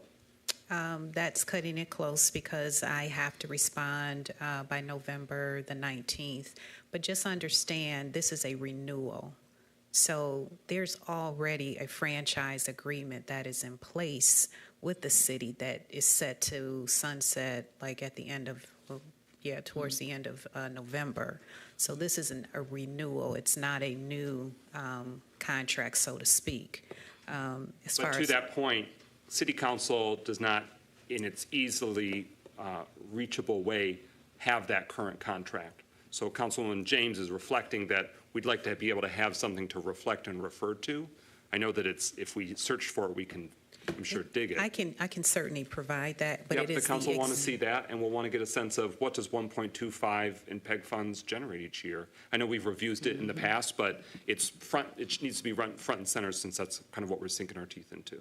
Sure, and it will be the exact same contract that's before us now. It is just with the different years, but I can certainly provide that. Well, the contract is not here. We don't have the contract. Would you like to see it postponed to our Yes, next council meeting? definitely. Councilman James is proposing that this resolution before us be postponed to our next city council member meeting, which is November 12th, in 2 weeks. Is there a second? It's been moved by Councilman James, seconded by Councilman Parker, that the resolution before us be postponed. Any discussion or clarity on postponement? Hearing none, roll call. Clerk Doyle on the proposed postponement of the resolution before us. Rutherford. Yes. Harrington. No. Goodman. No. James. Yes. Jones. No. McGinnis. Come back to me. Parker. No.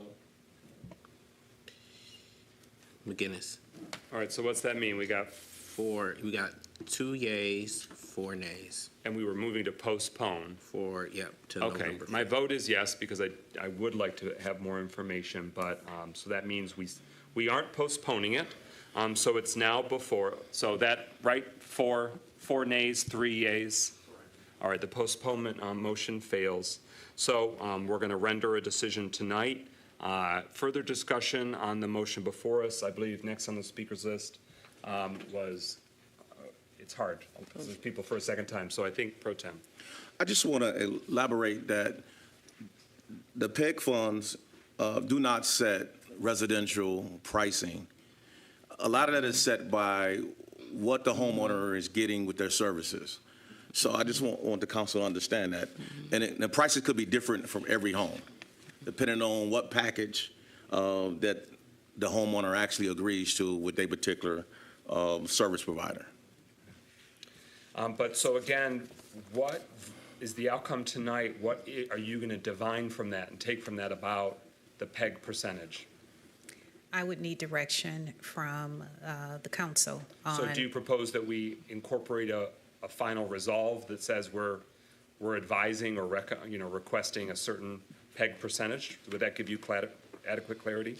It would, and things changed because when this memo was originally drafted by me, we were in the process of getting a response from Comcast on their incomplete application, but late Friday, they sent a revised contract, which is why I had to revise the memo and the reso asking for permission from council to take action. I thought we were going to have a little bit more time, but they provided an updated contract right away.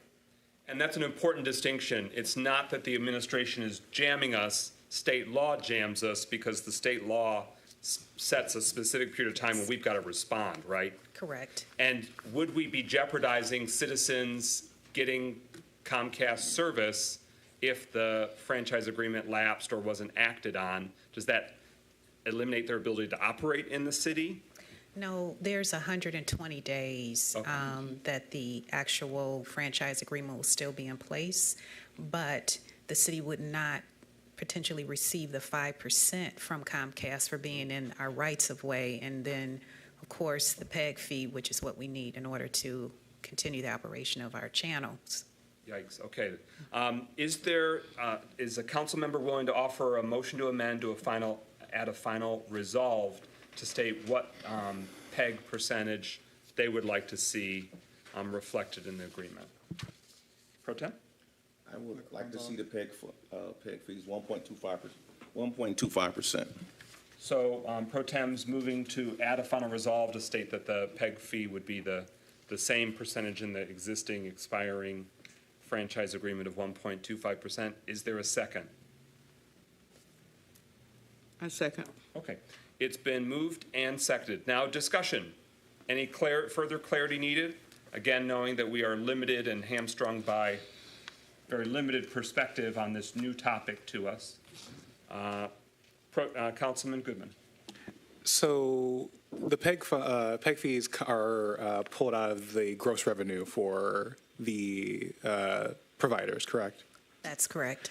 And so if you look at, I'm talking to council, if you look at MCL Act 480, which is what is guiding this entire process, when you're reading it, it points out that the PEG fees that we're pulling out of is pulled out of their gross revenues. So this is not us putting it to kind of tax our residents. Whatever gross revenue that Comcast pulls through whatever way in which they decide to raise fees on their own, we are pulling 2% out of that. That's from the Public Act? Yes, that's from the MCL 484.3306, which lays out gross revenues defined. So I would be against the 1.25, and I would prefer that we get every dollar that we can from these corporations, and I would say that we do 2% to be able to properly fund our channels as they are in our right-of-way. Further discussion, pros and cons? Hearing no further discussion, speakers list exhausted. We are to vote on whether we want to amend the resolution to say, let's keep the PEG fund percentage the same for the next round of this franchise agreement. Roll call, Clerk Doyle on that motion to amend. So the motion is adding a be it further resolved.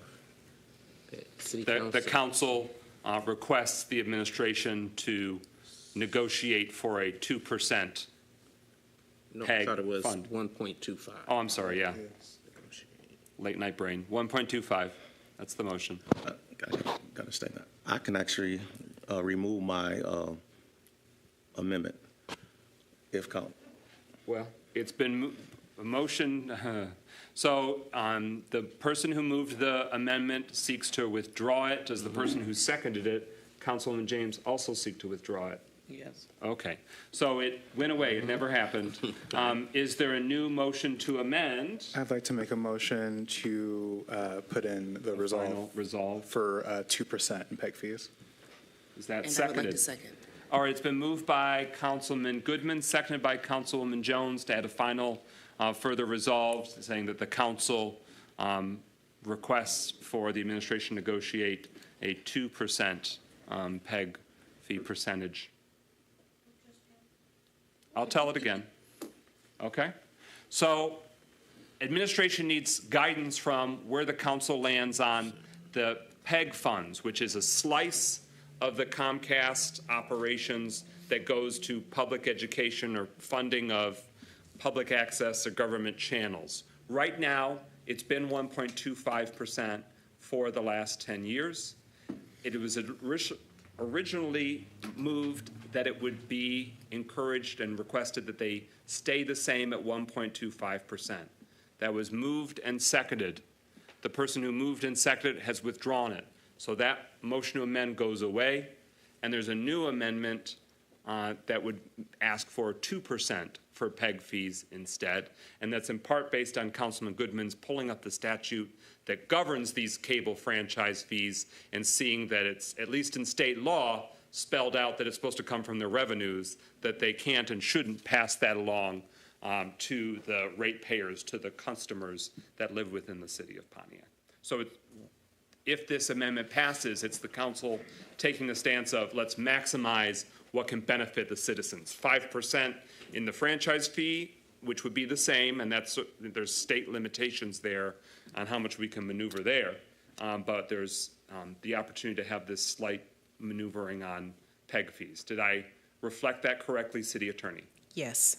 Okay, then that means I have at least some frame of reference here that's not tethered to fantasy. So it's been moved and seconded that we add a final resolve that requests the PEG fee be a 2% versus the previous and past 1.25%. Is there any further discussion on that amendment? Pro Tem? I'm so sorry, President. But this is... You can't withdraw this one. I know I can't withdraw this one. But I don't know, I guess I'm reading, so this fee actually shows up in your bill, right? Your cable bill. Yes. So I guess my concern again, if it's on your cable bill, is it a fee to the consumer that includes the price of that person's cable? The cable bills have to itemize every fee that is being charged for EMS, for franchise, for PEG fee, for studio costs. Everything under state law, they have to list on the cable bill.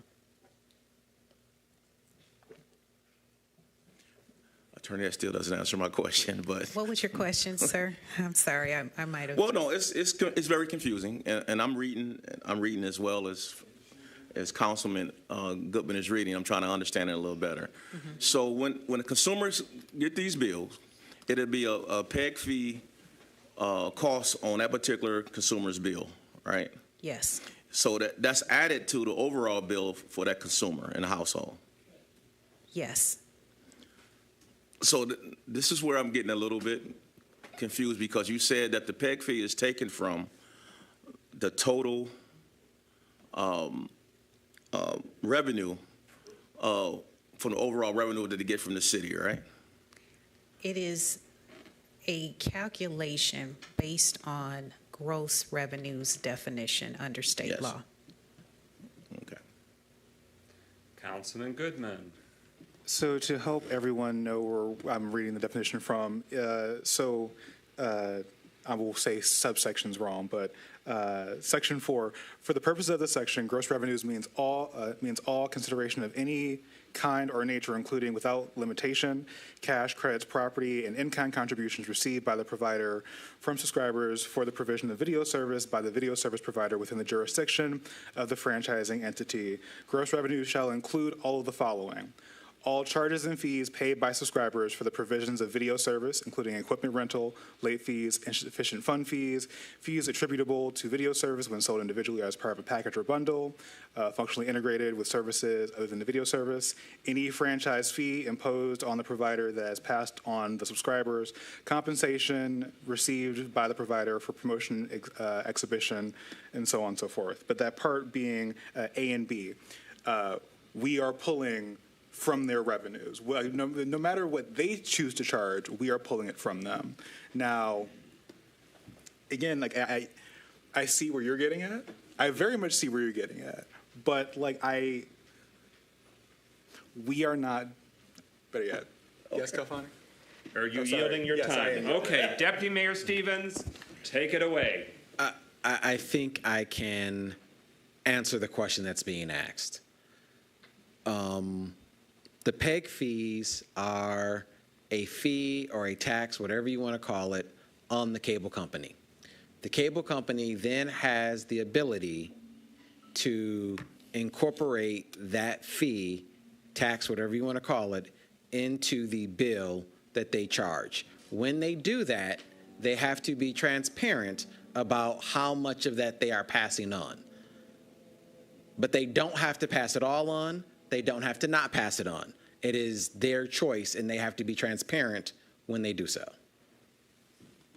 You actually answered my question, Deputy Mayor. I had to understand. Yep. Councilwoman James. My question is, Microphone. what is the standard PEG fee? Have we looked at other municipalities to see what other, companies are charging for fee? We understand what they're for, that they are to support the municipality, but what are the other municipalities charging for or approving for PEG fees? It really depends on the size, for example, of their operation as far as the cable station's concerned, the size of the community, what they were being paid by their incumbent provider. So there are a lot of different variables. So for example, Warren, I think they're at 2%, but they are pretty large. Okay. And that was what their incumbent was paying. So the thinking behind the 2% is that AT&T currently pays the city 2% in the PEG fee. So to permit parity, that's why the 2% came up. With Comcast? With Comcast. Okay. Further discussion? All right, speakers is exhausted. There's no further discussion. This amendment is saying 2%, all right, is the council's requested negotiating point for the PEG funds. Hearing no further discussion, roll call Clerk Doyle on that amendment, adding that final resolved. Goodman, Yes. James,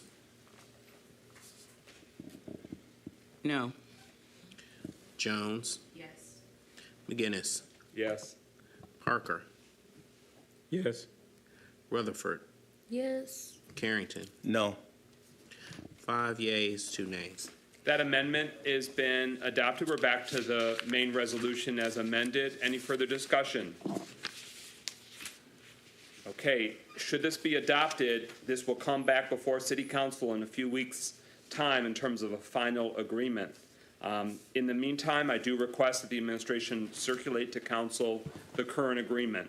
We have access to it, but this is the first time it's come up for renewal, so we want to make sure we're familiar with it while the final revision or document that will come before us can be considered. And we welcome more supporting information. You're the person in front of us. You're not the cable or the communications department. We recognize that. But since it intersects multiple realms, we hope you can convey that and the administration can clock that request as well. Hearing no further discussion, roll call Clerk Doyle on adoption of the resolution as amended. Parker, Yes. Rutherford, Carrington, No. Goodman, Yes. James, No. Jones, Yes. McGinnis. Yes. 5 yeas, 2 nays. That motion carries. The resolution is adopted. We're at number 6. Is there a motion to Thank adopt you. the So resolution recognizing Native American Heritage Month? Support. It's been moved by Councilman Goodman, seconded by Councilwoman Jones. It is now before us. The coming month of November 2024 is Native American Heritage Month in the United States of America. Our city has a very unique and special and important bond with the indigenous population of our country, of our state, and of our community. Our name literally is derived from it. I want to recognize and acknowledge that President of the United States, Joseph Biden, has, for the first time in American history, acknowledged a dark chapter in American history where the federal government operated Indian boarding schools that sought to assimilate and essentially wipe out the cultural identity of Native American people, Native American children, sometimes kidnapping and orphaning indigenous children, taking them from their families to try and assimilate them into what was Western culture, and much torture and violence and at times death occurred at these Indian boarding schools. None operated in Pontiac, but ancestors of people that lived in Pontiac and those family members of those currently living in Pontiac were impacted, and I'd like to recognize that and commend the president for acknowledging that for the first time in our country's history, because we are a great nation, and a great nation recognizes when we have fallen short in the past. Any further discussion on Native American Heritage Month resolution? Yes, sir. And I certainly appreciate what the president has done, but I also recognize that whenever Americans recognize that they have made a mistake, they also issue reparations. So I would ask that we follow reparations across the board. Thank you. Further discussion on this resolution? Councilman Rutherford? I wholeheartedly respect and support that comment, and I can't wait till we get our reparations, because I believe we are owed 40 acres and a mule. That's it. That is not included in this resolution. Any further discussion on the motion before us? Roll call, Clerk Doyle, on adoption of the resolution recognizing Native American Heritage Month in the city of Pontiac. James, Yes. Jones, Yes. McGinnis, Yes. Parker, Yes. Rutherford, Yes. Carrington, Yes. Goodman. Yes. 7 yeas, no nays. Okay, we are now at the resolution to notice a public hearing for November 12th, which will be our next city council meeting, to hear from the public about the land uses the city is reviewing as part of the previously approved moratorium. If this resolution is moved, seconded, and adopted tonight, it sets the public hearing. Is there a motion? Moved by Carrington. Is there a second? It's been moved by Pro Tem Carrington, seconded by Councilman Parker. We give the floor to Manager Yandrick to give us just a brief perspective and let the community know what this opportunity means for them in a few weeks' time. Thank you, Council President. Good evening, everyone. While there's moratoriums for 3 different type of land uses, number 1, places of assembly.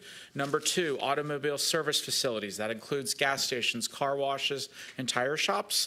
And number 3 is the small discount dollar stores that are in the city. So per request of City Council, we're going to have a public hearing on November 12th. This is before any legislation is drafted. Staff has been doing our own research, but this is just an opportunity for the public to weigh in. What do you want with these land uses? What do you want to prohibit? Do you think more buffer yards need, do you need more landscaping between gas stations and homes? This really is going to dictate, and we're hoping to take forward in 3 different ordinances at 3 different times going forward. But this is one public hearing to hear from the public before these ordinances are drafted, so the public has their opportunity for input. And we will work with the legal team to make sure that it fits in with the master plan and fits in with our overall, the synergy of the city in the 3 future ordinances. But the first one, the places of assembly, we look forward to a public hearing at Planning Commission with the actual ordinance on December 4th. So this will help us provide that input before we draft that ordinance. Thank you. Any discussion? Again, this just sets the public hearing, which will take place at our next city council meeting, November 12th. Councilwoman Jones. Quick clarification. This public hearing is set for November 12th, our next council meeting. What was December 4th? Oh, December 4th would be a Planning Commission meeting. So any text amendment goes to a public hearing at Planning Commission, and then there are 2 readings at City Council after that before an ordinance could be adopted. So his point is that before the Planning Commission starts diving into places of assembly specifically, this is a hearing that talks about all 3 broadly, gets public feedback before they finalize what they're going to bring forth about places assembly, and then in the future after that will be automotive services and then dollar stores or discount stores. Okay. Further discussion? Hearing none, roll call. Clerk Doyle on adoption of the resolution authorizing the setting of that public hearing. Jones, Yes. McGinnis, Yes. Parker, Yes. Rutherford, Yes. Carrington, Yes. Goodman, Yes. James. Yes. 7 yeas, no nays. That motion carries. The resolution is adopted, and we invite the community to weigh in on those broader questions at the next city council meeting. The next resolution, it's requesting approval to accept $16,328,000 award from the U.S. Department of Transportation for the Raised Grant Program and to execute the grant agreement. Again, this is for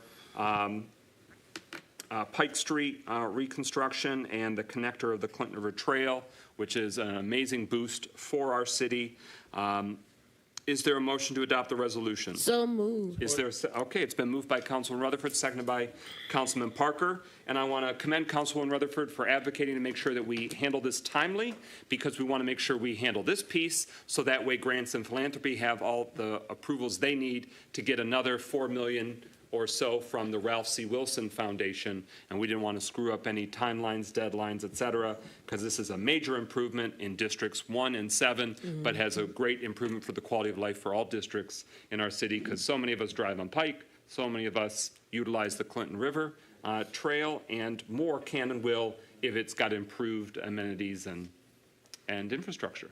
So it was moved and seconded. I want to give the opportunity if Director Campbell wants to illuminate anything further. This was shared previously. The good news was touted, but this is the taking the action of executing the grant agreement with the U.S. Department of Transportation. Anything else you'd like us to know? Good evening, Honorable Council. I just wanted to add that this grant has been in motion for some time, long before my arrival, so just happy to see it finally moving forward. And as President McGinnis mentioned, that we will be meeting with the Ralph C. Wilson Foundation to discuss next steps on the additional funding for this project. Great. Councilman Rutherford? I just want to appreciate you for doing the work and the heavy lifting. And what I mean by that is there has been such a crack in communication. And I just appreciate your transparency with me as a council person so that we can more advocate for what is supposed to be happening and that we have a train that keeps on moving. So I just want to applaud you publicly for what you're doing, even though some don't. I think you're doing great. Thank you. And does this agreement, it looks like it spells out broad time windows, but can you speak to that in terms of when would the actual project need to be completed by? I do believe the original timeline included 2026, but that is subject to change based on the implementation of the grant and the delays that we've had. But the grant gives that ability to adapt to reality. 2032, I believe. Oh, okay. Yes. All right. Well, we'll definitely want it done before then. But that's good to know. Thank you. Okay. Any further discussion on the motion before us? Hearing nothing further, roll call. Clerk Doyle on adoption of the resolution to accept a $16,328,000 award from the U.S. Department of Transportation for the RAISE grant program and to execute the grant agreement. McGinnis? Yes. Parker? Yes. Rutherford? Yes. Carrington? Yes. Goodman? Yes. James? Yes. Jones? Yes. 7 yeas, no nays. That motion carries. We're at the next resolution. Authorizing the clerk to publish notice of a budget amendment for that same, to take in that $16,328,000 that we were just discussing for that very grant. Moved by Carrington. Support. It's been moved by Pro Tem Carrington, seconded by Councilman Goodman. This will be back before us in a few weeks for further consideration, but is any further discussion needed? Hearing none, roll call. Clerk Doyle on posting that notice, and it will be back before us soon. Parker? Yes. Rutherford? Yes. Carrington? Yes. Goodman? Yes. James? Yes. Jones? Yes. McGinnis? Yes. 7 yeas, no nays. That motion carries. The resolution is adopted, and that'll be before us in a few weeks. Similarly, this was in the consent agenda, and per a council member's request, we pulled that to be able to discuss it further. And just as a housekeeping note, that is a standing option and opportunity. Many municipalities in Michigan, in fact, maybe almost all, have consent agendas on their township board meetings or the city council meetings. It's things that we anticipate don't need further discussion or are routine and regular. So if something is in the consent agenda, we're anticipating it doesn't need further deliberation. Any council member can say, you know what, I need a little bit more, or you know what, let's dive deeper. So you always have that standing opportunity. Councilman Parker, let's first see if someone will move and second it, and then I'll give you the floor first. Okay. But is there a motion to adopt the resolution authorizing the clerk to publish notice of the proposed budget amendment for fund balance decrease of $89,897 to fund the creation of the following new position, paralegal? So moved. Is there a second? Support. It's been moved by Councilman Rutherford, seconded by Pro Tem Carrington. So now we can discuss it. Councilman Parker, you have the floor. Well, thank you, Brother President, but as I looked further through the documents, I found the information that I was looking for, so I'd like to, if I can, rescind my. Oh, no, it's okay. It's before us now, so we're going to have to. Okay. But, so you're receptive to the motion, the action before us. Yeah, the city council has spoken very resoundingly at multiple points. We need the law department to function well. You just saw tonight about the franchise agreement with Comcast. There's all these legal documents that have to be reviewed and vetted and negotiated, and that means we need a law department that can fire on all cylinders. This council helped move a lot more in-house versus fully being outsourced to all legal activities handled by outsourced firms. That's a transition that needs reinforcement to make that viable, and that means to have a staff and a support team. As a matter of transparency, because it is public information, the current city attorney, of whom I think is a stellar public servant, she is a finalist for another position in another community. She has previously worked for the city of Flint. Their council is considering hiring her at a very considerable boost or salary increase to be their city attorney. And their law office department has multiple attorneys, multiple support staff. Right now, our city attorney has none of that. And that's a logistical and operational challenge. This is an important step to help correct that inadequacy, that deficiency with law department operations. Councilwoman Rutherford. I just want to make sure that we do, I kudos what you said, because for what she inherited, she did better than most.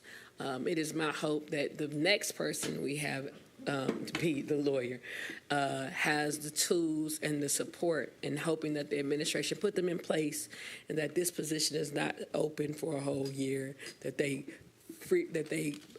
invest heavily in marketing this position so we can get somebody that wants to do the job to help move the city forward. And that's all I got. Further discussion, again, this is authorizing the posting of the budget notice. It'll come before us in a few weeks as an actual budget amendment, and there may be more council action that needs to happen related to the law department.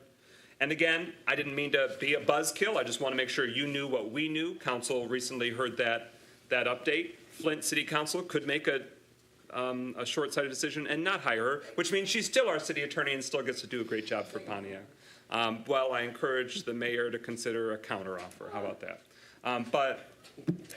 With that, any further discussion on the resolution authorizing the posting of the budget amendment? Hearing on roll call, Clerk Doyle.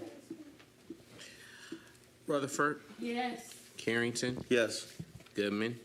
Yes. James. Yes. Jones. Yes. McGinnis. Yes. Parker. Yes. 7 yeas, no nays. Motion carries. Resolution's adopted. That budget amendment will be before us in a few weeks. We're at discussions. Council needs to know. The first discussion up is status of restoring retiree benefits for retired city employees. It's a long time coming, and it's a long time not here. So we're going to each week or each council meeting include this discussion so we can know the grinding gears of change, how they are grinding, hopefully forward. Mayor Grimel, what do we know? Yeah, thank you. So as Ms. Watson indicated earlier, there, I believe just one, maybe two, but I believe just one outstanding question regarding the legalese at this point. And my understanding is that Cypria, and I don't know if that means Cypria's attorneys or Cypria's attorneys with Cypria's board, are meeting this Thursday to make a decision, and we certainly hope that it is put to bed at that point. And where do we stand on the updated actuarial study? Well, this one legalese question affects the nature of the actuarial study, so that's the one remaining item. Councilman Rutherford? Once again, to all the retirees, I would like to publicly apologize because you guys have not been given the money you so rightly deserve.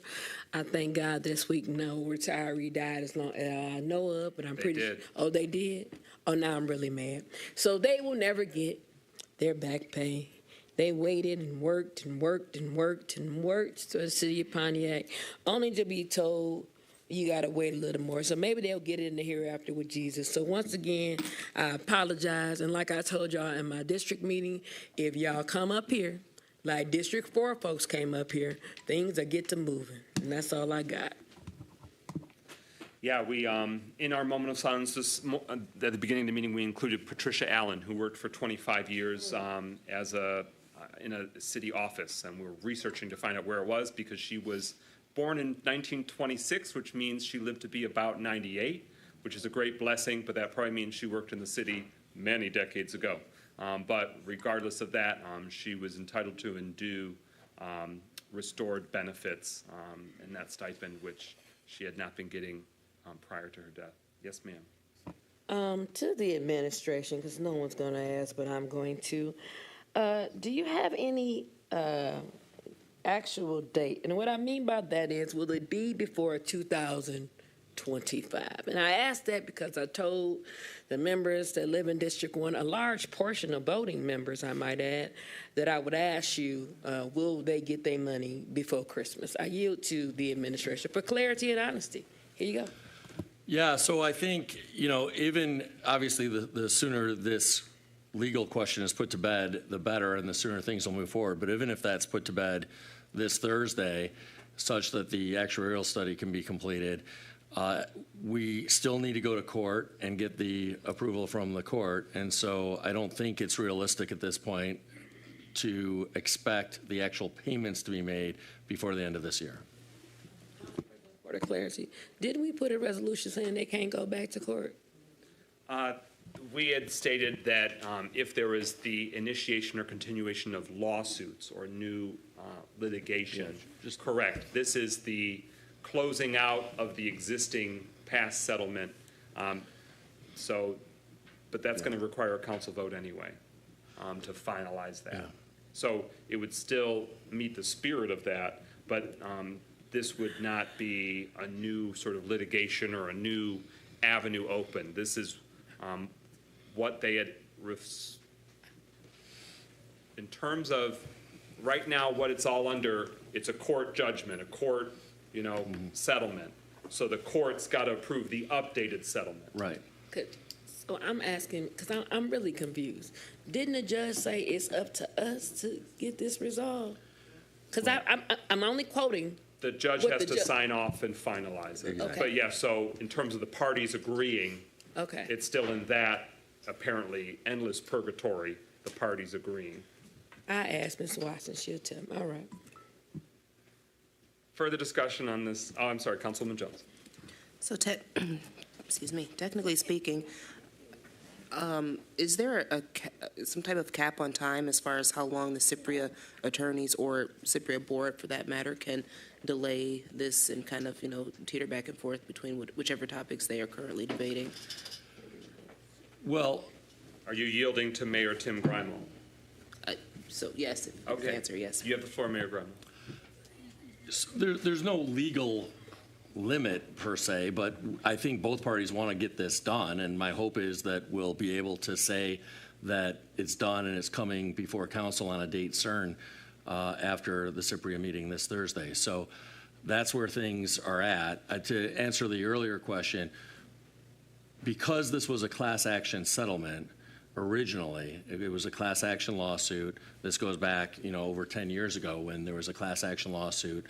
And because there was a settlement of that class action lawsuit that was approved back in 2017 by the court, any change to that settlement, which is what's being negotiated between Cypria and the city, needs to also be approved by that court. So when I talk about going back to court, I'm talking about both parties jointly going back to court and asking the judge to approve what's been negotiated between Cypria and the city. Yes, Councilwoman Jones. So last week when we were discussing this topic, we, as a council as a whole, I believe, just discussed possibly having one or a few of Cypria's attorneys come to the council meeting so that we could question them face to face or have some other form of collaboration with them. Has that option been sought after? That's the first I'm hearing it. Pro Tem Carrington? No, actually, I requested that. And I have been talking to our chief of staff to try to organize something for that. Okay. Thank you. Point of information, President. Because I want to make sure I say this right without offending people. Don't all information that's supposed to go for the council supposed to be given to all the council, not just one particular person? So what I'm Help me out asking with you. is, the reason why I'm asking is because sometimes we only get, and other council people may not say it, but I am, only bits and pieces of information. So I'm asking, whatever you guys hear about this particular subject, if y'all could share with the council in whole, because each of us have, and I'm not, each of us have retirees in our district, but and we're catching it because from the optics in, it's us. Even though we know the truth, our citizens don't want to hear blame the administration. They want to get results. So whatever information that you get, he get, the clerk get, Jesus get, can you all share it with all of us as a totality? Of course. Thank you. I was not here last week. I was out of state at a funeral, so what Councilwoman Jones is saying is new to me for the first time. That's my point. But beyond what we are hearing each week in these discussions, I have gotten no additional information or updates. That's the limit and extent of my knowledge. So I will debrief tomorrow to find out where those requests to hear directly from Cypria or their representatives will stand. Further discussion on this? Okay.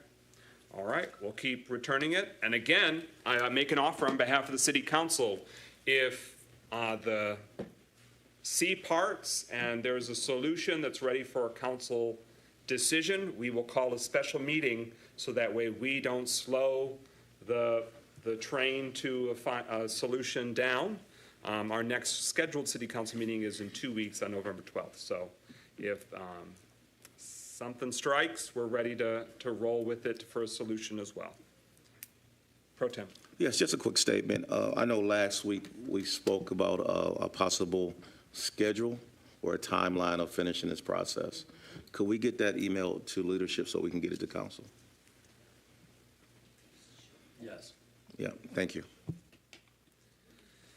Hearing nothing further, the next headache. The next discussion.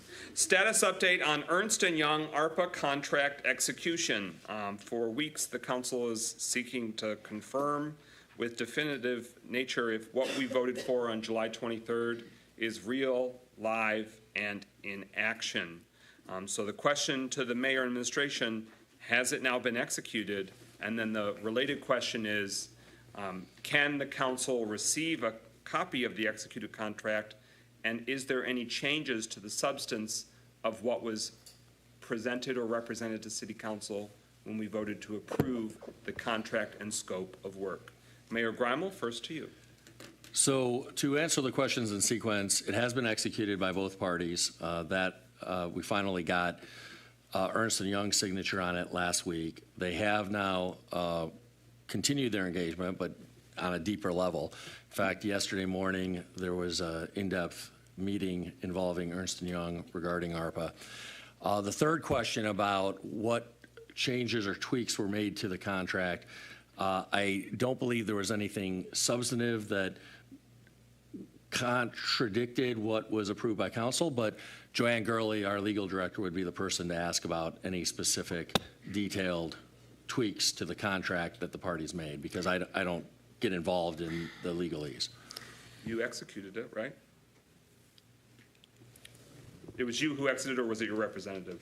I believe it was me, and it was on the advice of the legal counsel. So it didn't change the hourly rate or the price, but she did add language that she believed was important to protect the city. That was done well over a month ago, and we've been waiting to hear back from Ernst & Young. So we do have our legal director here, Joanne Gurley, and I turn it over to her to express any changes that were made. Good evening again. The only changes that were made had to just do with further protection for the city in the form of indemnification. But as far as the other terms, they are the same. I can send out a copy of that contract, which is what I was doing in the other room. Good, yeah, we would like to see that executed contract, the full council, so we have a good sense. I mean, really, at brass tacks, I want to know, is the scope still that they are doing the compliance for ARPA, they're doing management or tracking? I mean, is there any material change, or can the community, the citizens, and this city council have confidence that this professional firm is driving the American Rescue Plan train, or is it a hybrid? it's okay if you don't have all that answers, again, because it intersects with law department, doesn't necessarily fall under law department, but we need to know those questions because the people of Pontiac need to know those questions. Correct. That would be a question for grants and philanthropy because they work very closely with Ernst & Young. The scope of services that was part of the original presentation did not change. Most of it had to do with just additional protection for the city in the respect of if rules changed, that the city would be made apprised, that we would not be held responsible for lack of information on the part of Ernst & Young, which they all agreed to all of these changes. Okay, so the mayor and the attorney is sharing with us that the scope remains the same scope, the pricing remains the same. Okay. Correct. All right, and we look forward to being able to review that executed contract. We're glad that it's executed. Yes. Speakers list on this discussion, Councilman I'm a little confused. Did you guys not reduce the amount?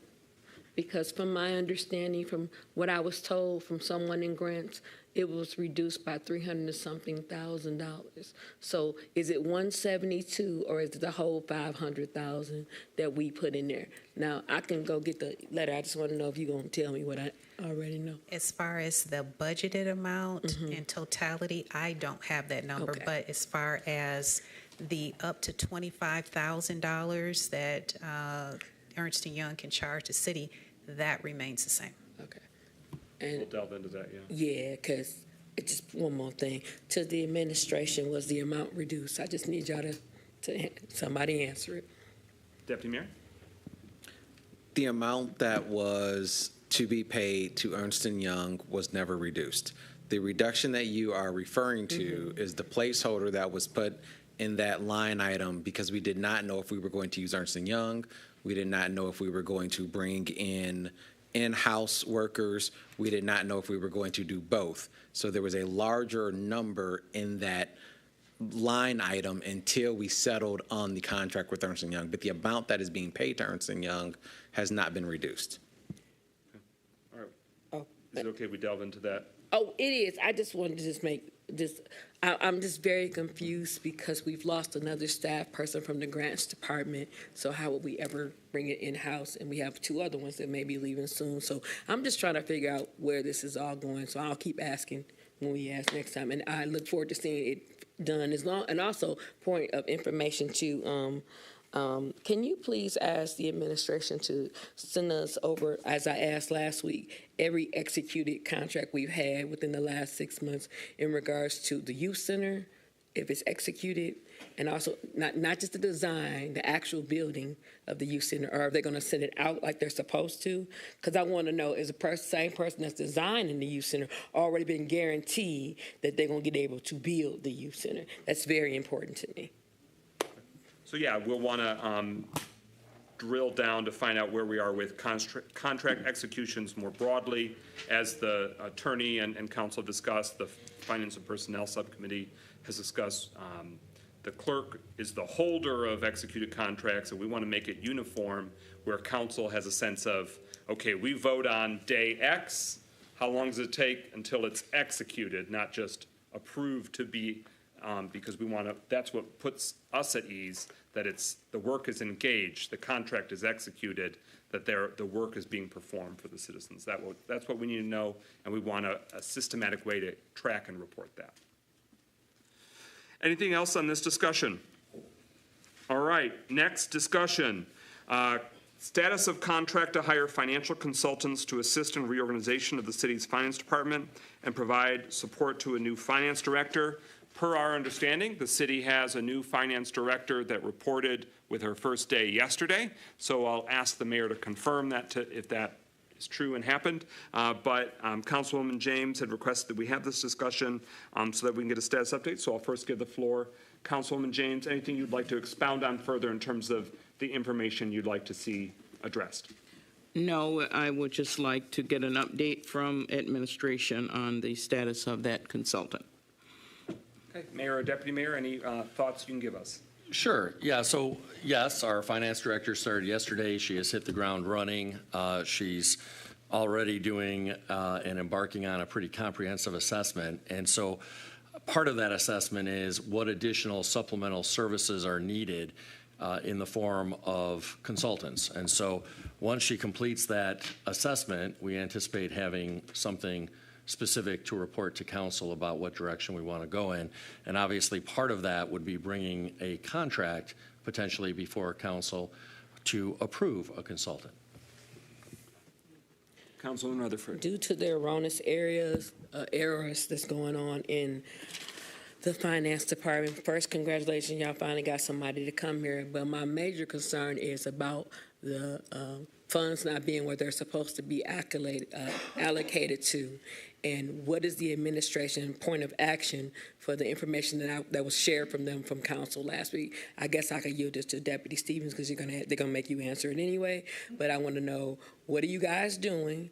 So I ain't got to name the GFL lines today. What's the timeline when y'all gonna get them fixed? Specifically in the grants department, specifically in the grants that I've shared with you over the last several months. I yield to the administration, which will be confining to answer. Deputy Mayor, you have the floor. Thank you, Council. So relatively recently, the Grants Department brought on a grant accountant, and also relatively recently, we brought on additional assistance through our contracted firm that is helping us prepare all of our documents for the audit. Those two individuals have been working together to go through all of the grants that you are referring to find the errors and get them to us to have corrected in the record. And so we are methodically going through and looking for and correcting those errors as we speak. Just my follow-up. First time pro tem, was that your finger? Yes. Okay. And Deputy Mayor, I want to yield to the Deputy Mayor for this question. So what is the timeline? When do you think these errors will be corrected and brought back to the council?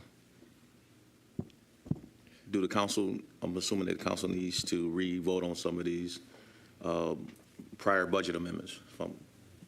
So, ready? Yeah, ready. Okay. Yeah. So far, there have not been any items that we have found that need to come back to council. They are journal entry corrections that need to be made. Okay. An example of something would be the money was put in the line item for other professional services, and it should have been more appropriately put in the line item for building maintenance. So just making those minor corrections and adjustments. But if we do find any that are actually substantial, meaning they are beyond a certain dollar threshold, or they are not inside of the same department, then of course they would be brought back to council for correction. All right, thank you. Councilman Rutherford? Yeah, so I got to ask this because you get left. So what is the dollar amount? Is it 50,000? Because there's two that's over 50,000. And also the ones that's marked for DPW, that's not supposed to be in the DPW department, like there's over 100,000 in there. So I'm just trying to figure out what's the dollar amount when it's either malfeasance, incompetence, or something criminal. I yield to the administration. So I have not been presented with any item of that magnitude as of yet. Councilwoman James? Yes, the last time that administration addressed the issue of the consultant, it was said that you were in the process of adjusting the contract, because the original contract called for the consultant to manage the department. This was when Ms. Irby had declined the position, and we really did not have anyone coming into that position. We were going to bring in a financial consultant company to manage that department, interim. But with Ms. Irby coming, the plan was to revise the contract. Now I hear you saying that Ms. Irby is doing the additional assessments to see what is needed. Is that, so are we starting over again is what I'm asking? Because I thought when we met in the finance subcommittee that we clearly understand that even with having a finance manager, we know we need additional assistance and support in that department. I just want, us to be consistent in what we're saying here. Mayor Brown. I don't think there's any question that some additional assistance is needed. It's a question of what specific assistance is needed and who's best to deliver that, and that's what our new finance director is assessing. But to avoid any gaslighting, what Councilwoman James has stated is real life, that was what was represented to City Council to give us certainty and reassurance that all was not falling apart and all would be addressed, that regardless of whom the finance director's final determination may be, that there would be supporting consultants and that we should be anticipating that weeks ago to have acted on. So Councilwoman James is not coming out of left field by saying, hey, what happened with that? I thought that was the game plan. Anything further, Councilwoman James? Yeah, I've lost my train of thought now.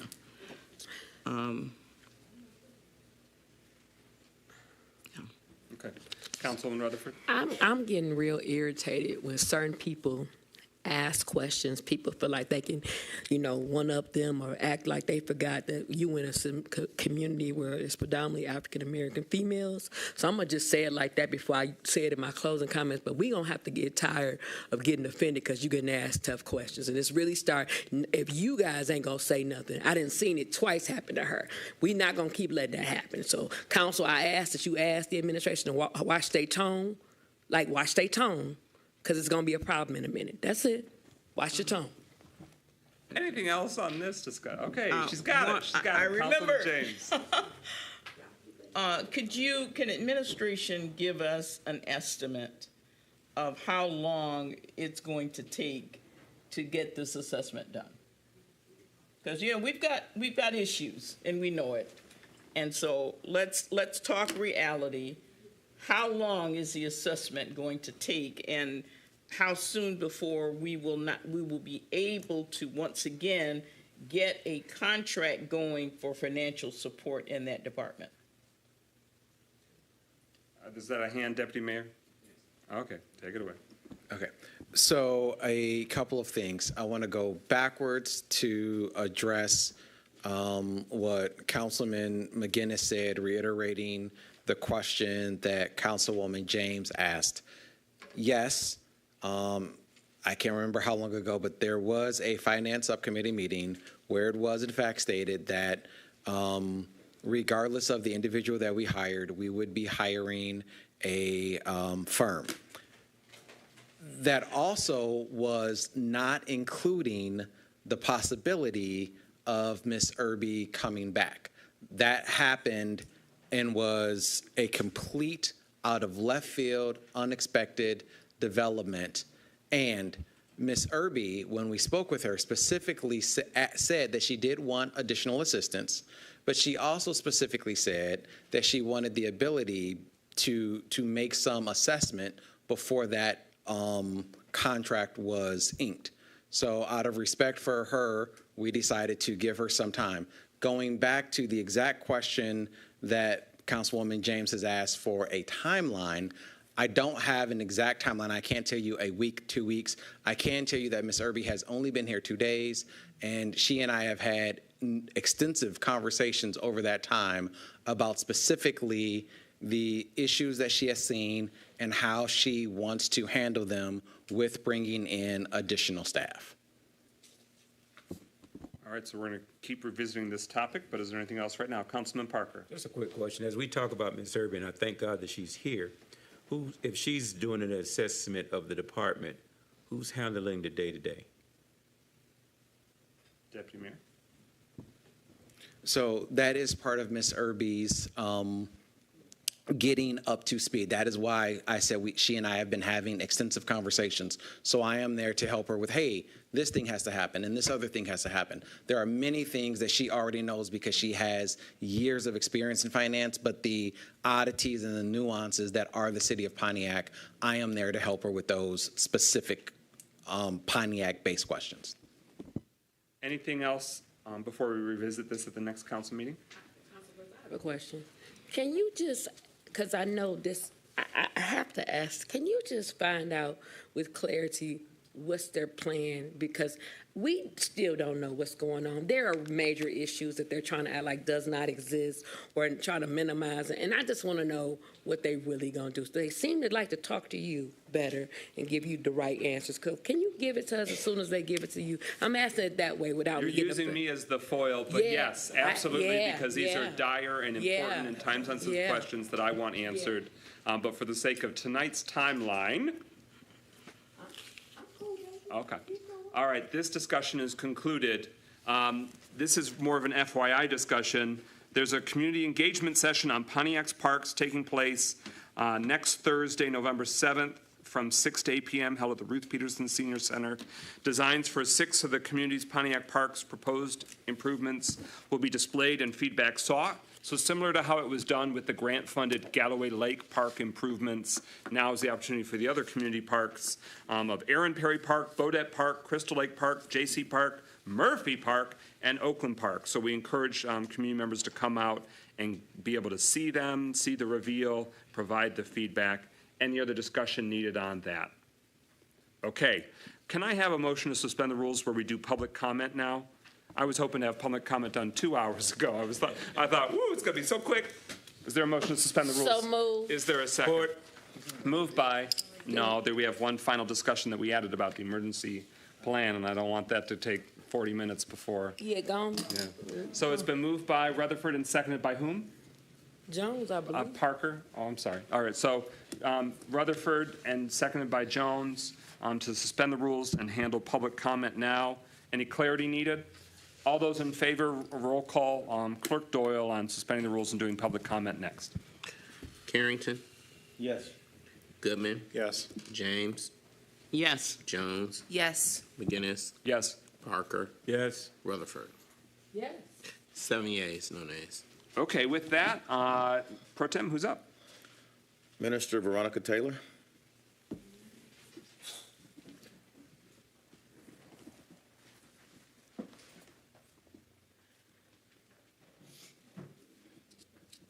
First, I honor God, who's the head of my life, to this honorable body and everything. I would like to thank this city for all the work that y'all trying to do to help this voter get out and everything. But I also want to thank, we had a special guest at the Boeing Center today, the U.S. Senator Gary Peterson, Haley Stevenson, and all of them came out, as well as somebody from our Congresswoman office, Haley Stevenson, was there. It was a beautiful event, but mostly I need y'all to start knowing what's going on in the community. So now I'm about to bring you all some news as I got while I was sitting there.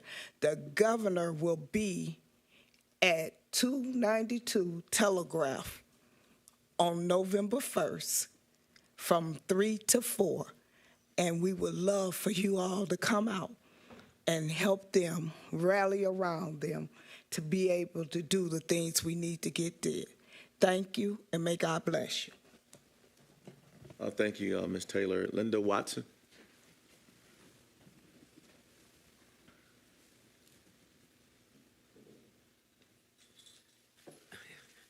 Thank you. This is about board meetings, specifically GERDS meetings. Previously, they were televised, but I understand the new law says that the retirees should have access electronically. And the reason I'm saying that is I've raised the question of why the retirees can't be on Zoom to see the meetings. However, one of the trustees is working out of state, and he's allowed to take part in the meetings and vote.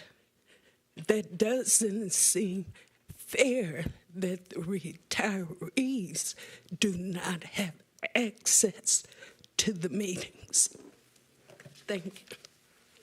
And it should be, if we're moving forward, all the boards should be electronically available to those it has its members.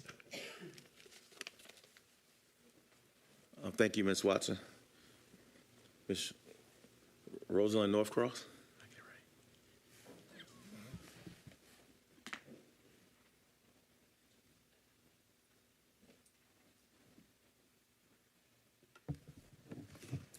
Good evening, Mayor, City Council, Administration.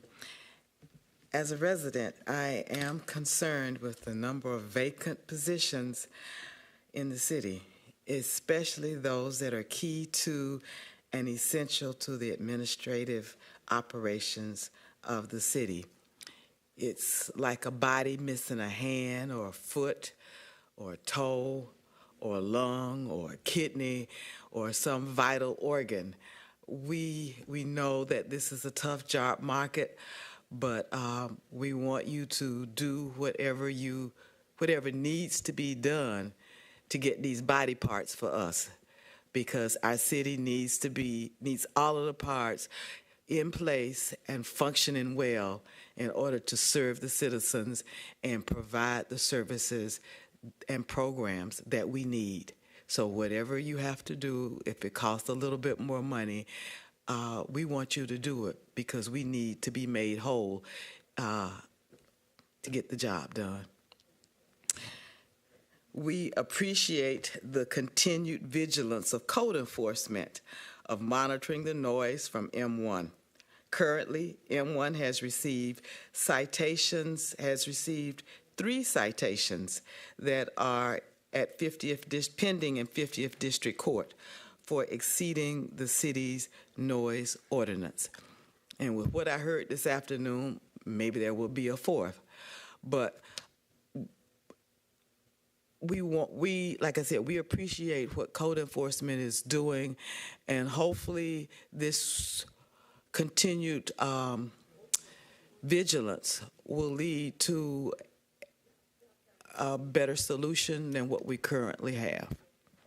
But we want code enforcement to stay on the case, because the citizens deserve to have a neighborhood that they can enjoy. I'll put it that way. Previously, I requested at a past City Council meeting that City Council consider having some sort of dashboard of programs that the council has approved and that the administration has been charged with implementing, and that it be made available to residents, possibly online. Tonight it sounded like the council also is trying to make sure that there's not a lack of communication between resolutions, contracts being signed and implemented also. Well, we citizens feel it too, and we hope that you will continue to consider some sort of way that we can monitor the progress of programs and projects on the city's website, so that we don't have to continuously call various departments or call our representatives or call the mayor's office to try and find out what's going on, that it could just be transparent. Thank you.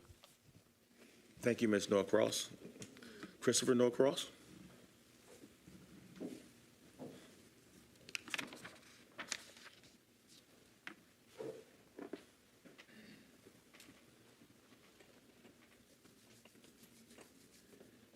Good evening, and I have to say I also appreciate the time that you're all putting in at your respective jobs, and collectively over the past 4 years I've really seen this city continue to move forward.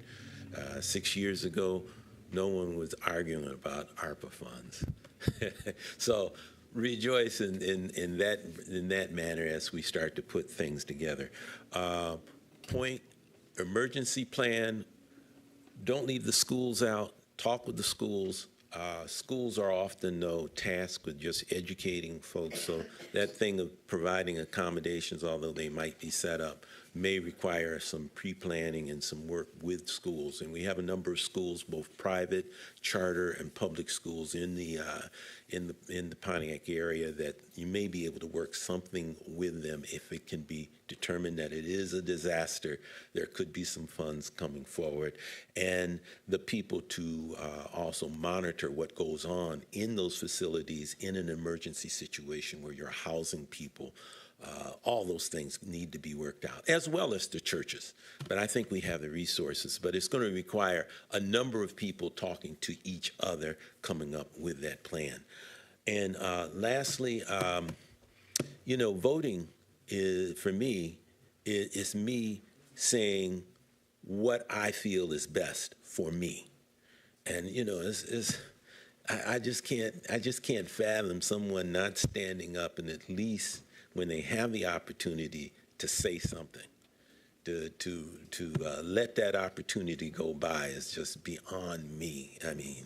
So I would urge everyone, work with your friends, work with your family, especially your family, the younger ones, folks that maybe haven't been through this cycle before, work with them, help them to understand the importance of voting, and maybe even help them to understand who to vote for and to form some opinion, to take some time to think about who they are, where they want to go. And that's hard. We're often being told what we don't have in the commercials. This is an opportunity for us to voice where we want to go and vote, and vote. Thank you. Thank you, Mr. Norcross. Dr. Deirdre Waterman.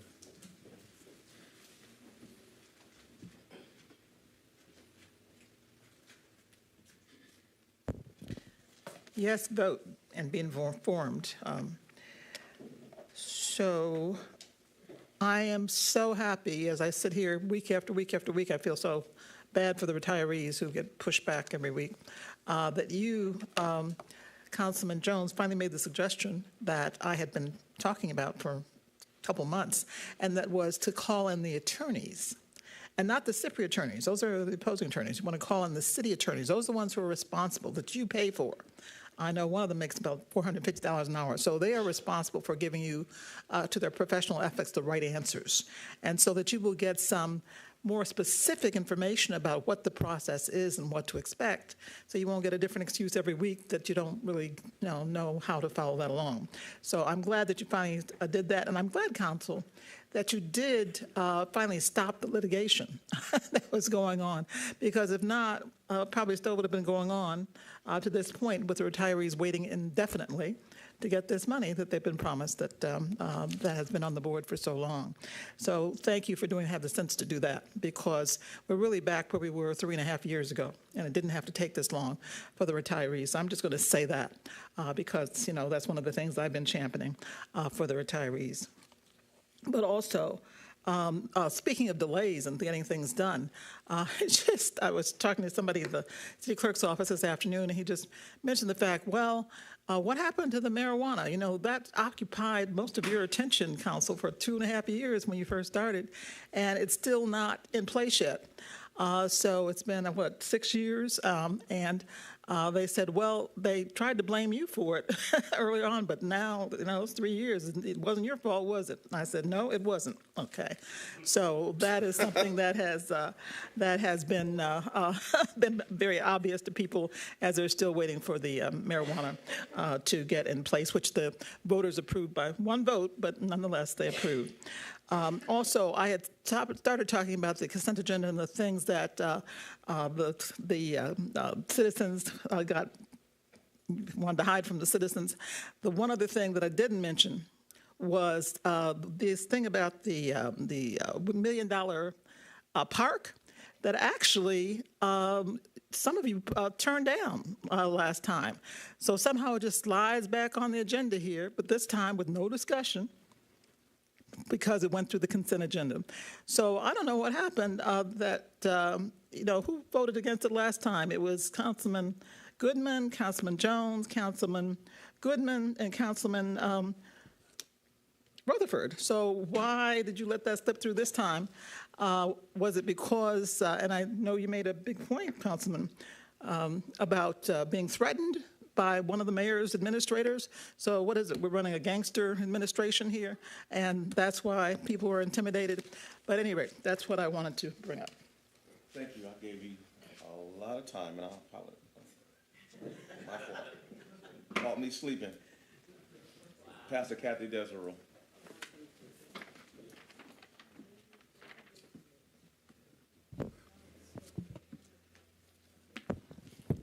I wasn't going to say anything this time, but something came up that really hit me.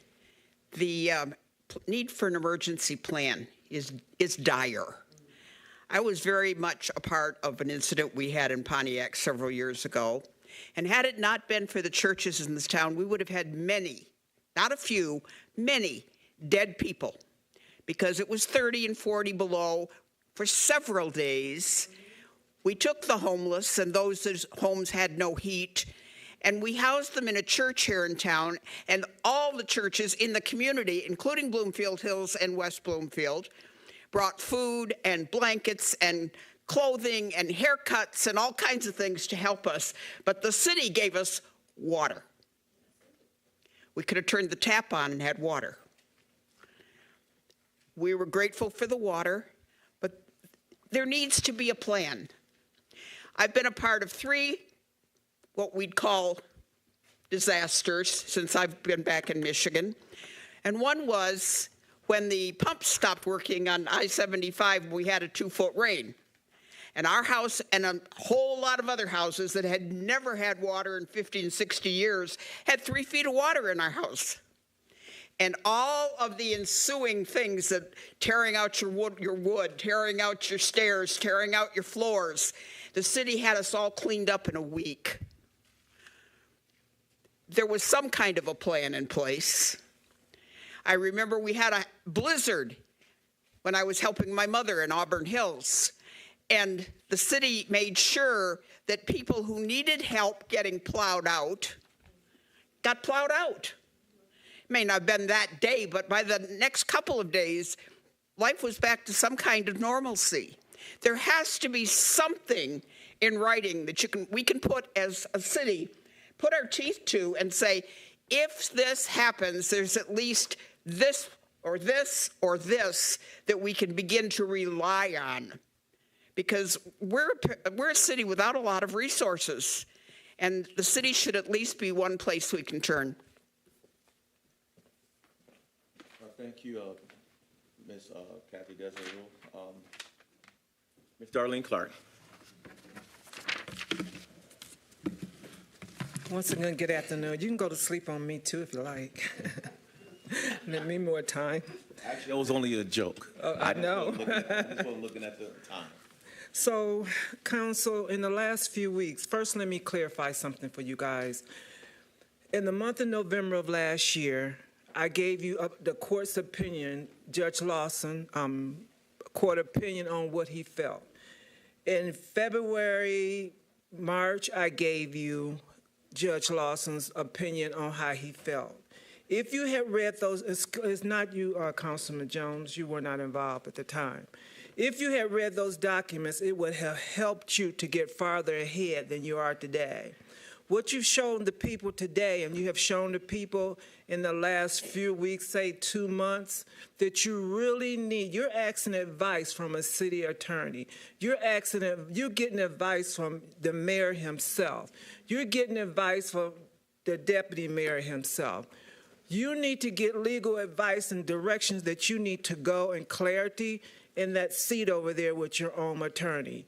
Yes, you do. You govern the purse strings. You have spent more money that the people are very confused on where the money's going and where you're going to get money from. You're getting ready, according to two sources on the administration and the council side, you're getting ready to build anywhere from a $12 million to a $20 million DPW, and the people want to know where the money's coming from. Is it coming from the general fund? Where is it coming from?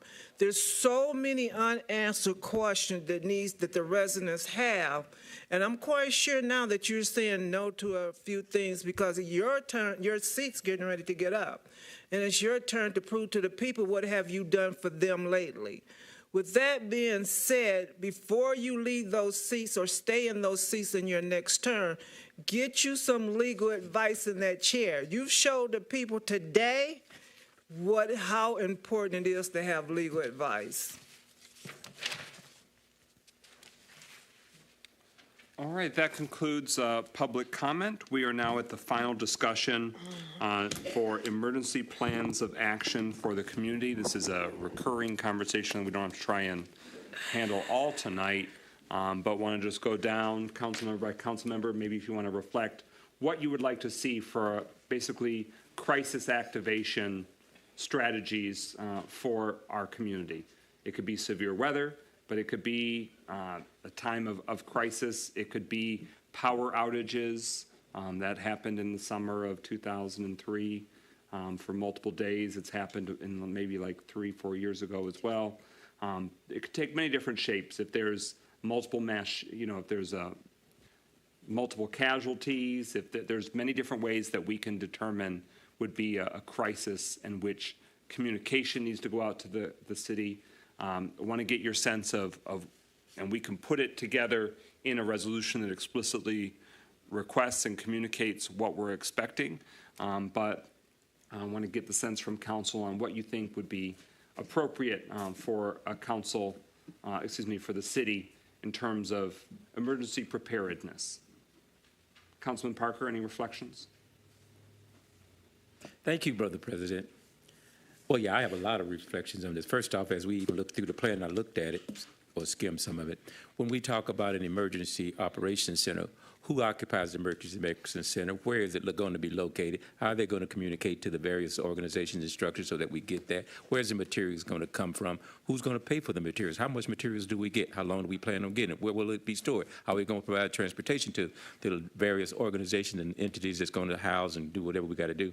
Because when we close down stuff, as we do sometimes when the power goes out and we start using city property, I think we use some of the senior centers, at least during the day, is the county or the state going to then subsidize so that some of those city employees can, because I think we switched them to overtime, are they going to pay for that? How do we account for that? How do we know how many people are going to do that? Where, when, what, where, and how, as we talk about each entity that we're talking about, when we talk about when the weather drops below a certain level, when do the city kick in? When do the churches kick in? When do the other organizations that's supposed to support kick in? Who's responsible for contacting this, that, and the other person should be clearly defined and outlined. How long we're talking about? Because if you're going a couple of days, there's it depends on how long the duration is, what sources and resources you have available to you, and so there needs to be an itemized plan that spells this out. Who is in, even at the emergency center, who's in charge of that when that comes about? Because some things you have to put the fire department and the emergency team in charge. Some of that stuff the city DPW needs to be in charge of. So we need to clearly define who operates what, who is their staff that they're going to have working with them. Where does some of the council fit into that? Because they probably should fit in that somewhere. And those things need to be outlined in the plan. And so I said I'd volunteer to help if they need it. Yeah, and to that point, we could do some research on what other communities do. Right. Because there are many different communities that have been caught flat-footed, and there are others that have learned from that crisis, and they are much more prepared in the future.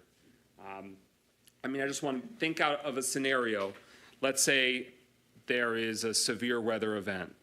What happens? Does everyone in the city know what we should do? What's the game plan? Is there a sort of order in which things are communicated out? I think it's really sort of assembling the plane while the temperatures are dropping. There's not much time then. And we keep talking about cold weather, but that's just one instance of many. What do we do? Who should check in where? There's a lot of that. It's a vacuum of a plan, vacuum of next steps, and critical next steps when sometimes every second matters. Right. And I don't want us to then start being like, well, let's figure out what we should do in the middle of a mass shooting event. I think that we've got to be a lot more proactively prepared. Councilman James, any reflections? Yeah, I think it's a big problem, one that's very important and we need to address. I don't think we're going to be able to do it here, but I think we would need to start with creating a crises activation committee of a cross-section of people who need to work together to put this plan together, because I don't think the city alone should do it. I think we need all of the various community components, organizational components, but we do need to pull together a crises activation committee that can sit down and we can start pulling together, some kind of a plan. First of all, how do you activate? That committee can then determine, how do you determine whether something is an emergency? And so, we would have to set up guidelines for that. And then all of the things that Pastor Parker talked about, who is going to do what buildings, where are we going to tell people to go in an emergency, what buildings, churches, or will be open. And just like the clerk, we know, the places people can go and vote, early voting.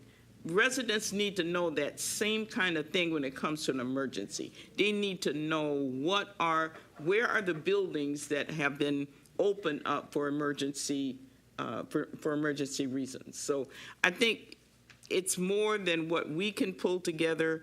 We need to develop a crises activation committee and get that committee working on putting together a process.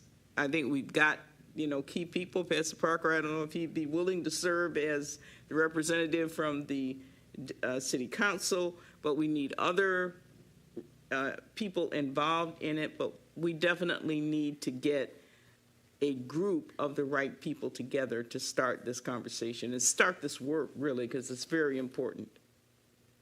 Councilman Goodman? I'm going to do my best not to belabor anything because I was not in the room for a bit. But to what probably everyone else has said, it's massively important that we have this plan because, again, outside of, the things that we're normally thinking of, it could be something as, not as simple as, but, again, a mass shooting, a tornado that, tears through an entire neighborhood. Like, where do people go when there is power outages, when there are, entire areas that are flooded? So we need to have a very detailed plan. As someone who worked in a school and who was a student not that long ago, if we have fire drill plans, tornado drill plans, lockdown drill plans, if a school can have all of that, there is no reason why the state does not have that for our residents. And our employees. And our employees. And really anyone who comes into the city should be able to say, I'm in this public place. I should be able to see, how these things, if I ever need help. I think this, like you said, Councilwoman James, that this is a thing that's a very much a joint venture.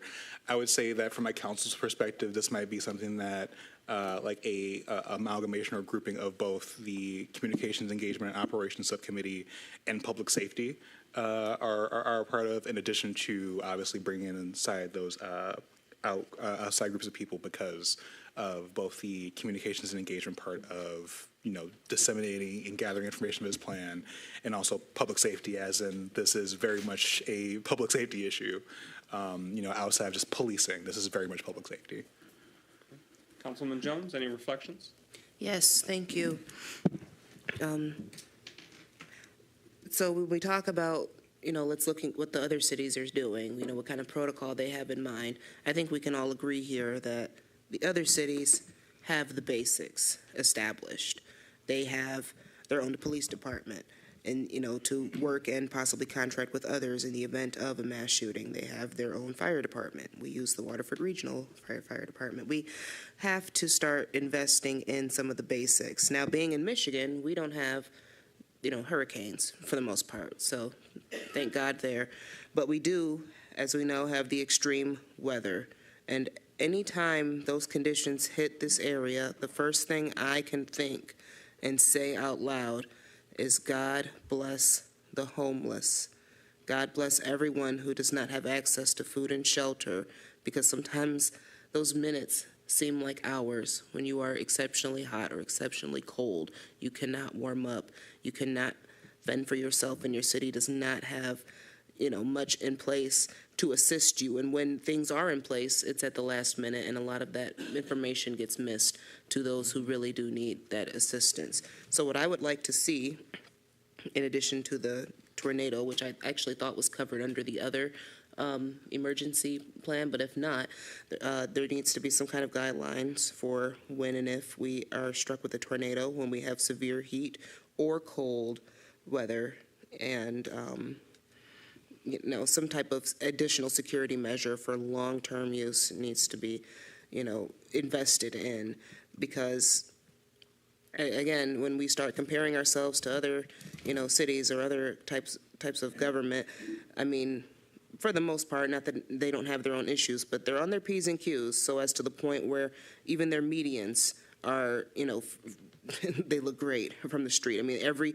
single corner, all of the services that residents would require, they are in place, and we should have the same, because we should be comparable to them. So that is what I would like to see in that emergency plan, as well as, of course, determining factors for opening and closing these areas where shelter, food, and water are provided. And to Councilwoman James's point, a task force put together with individuals who can execute, or at least take the lead on this initiative, would be most beneficial for our future rate of success.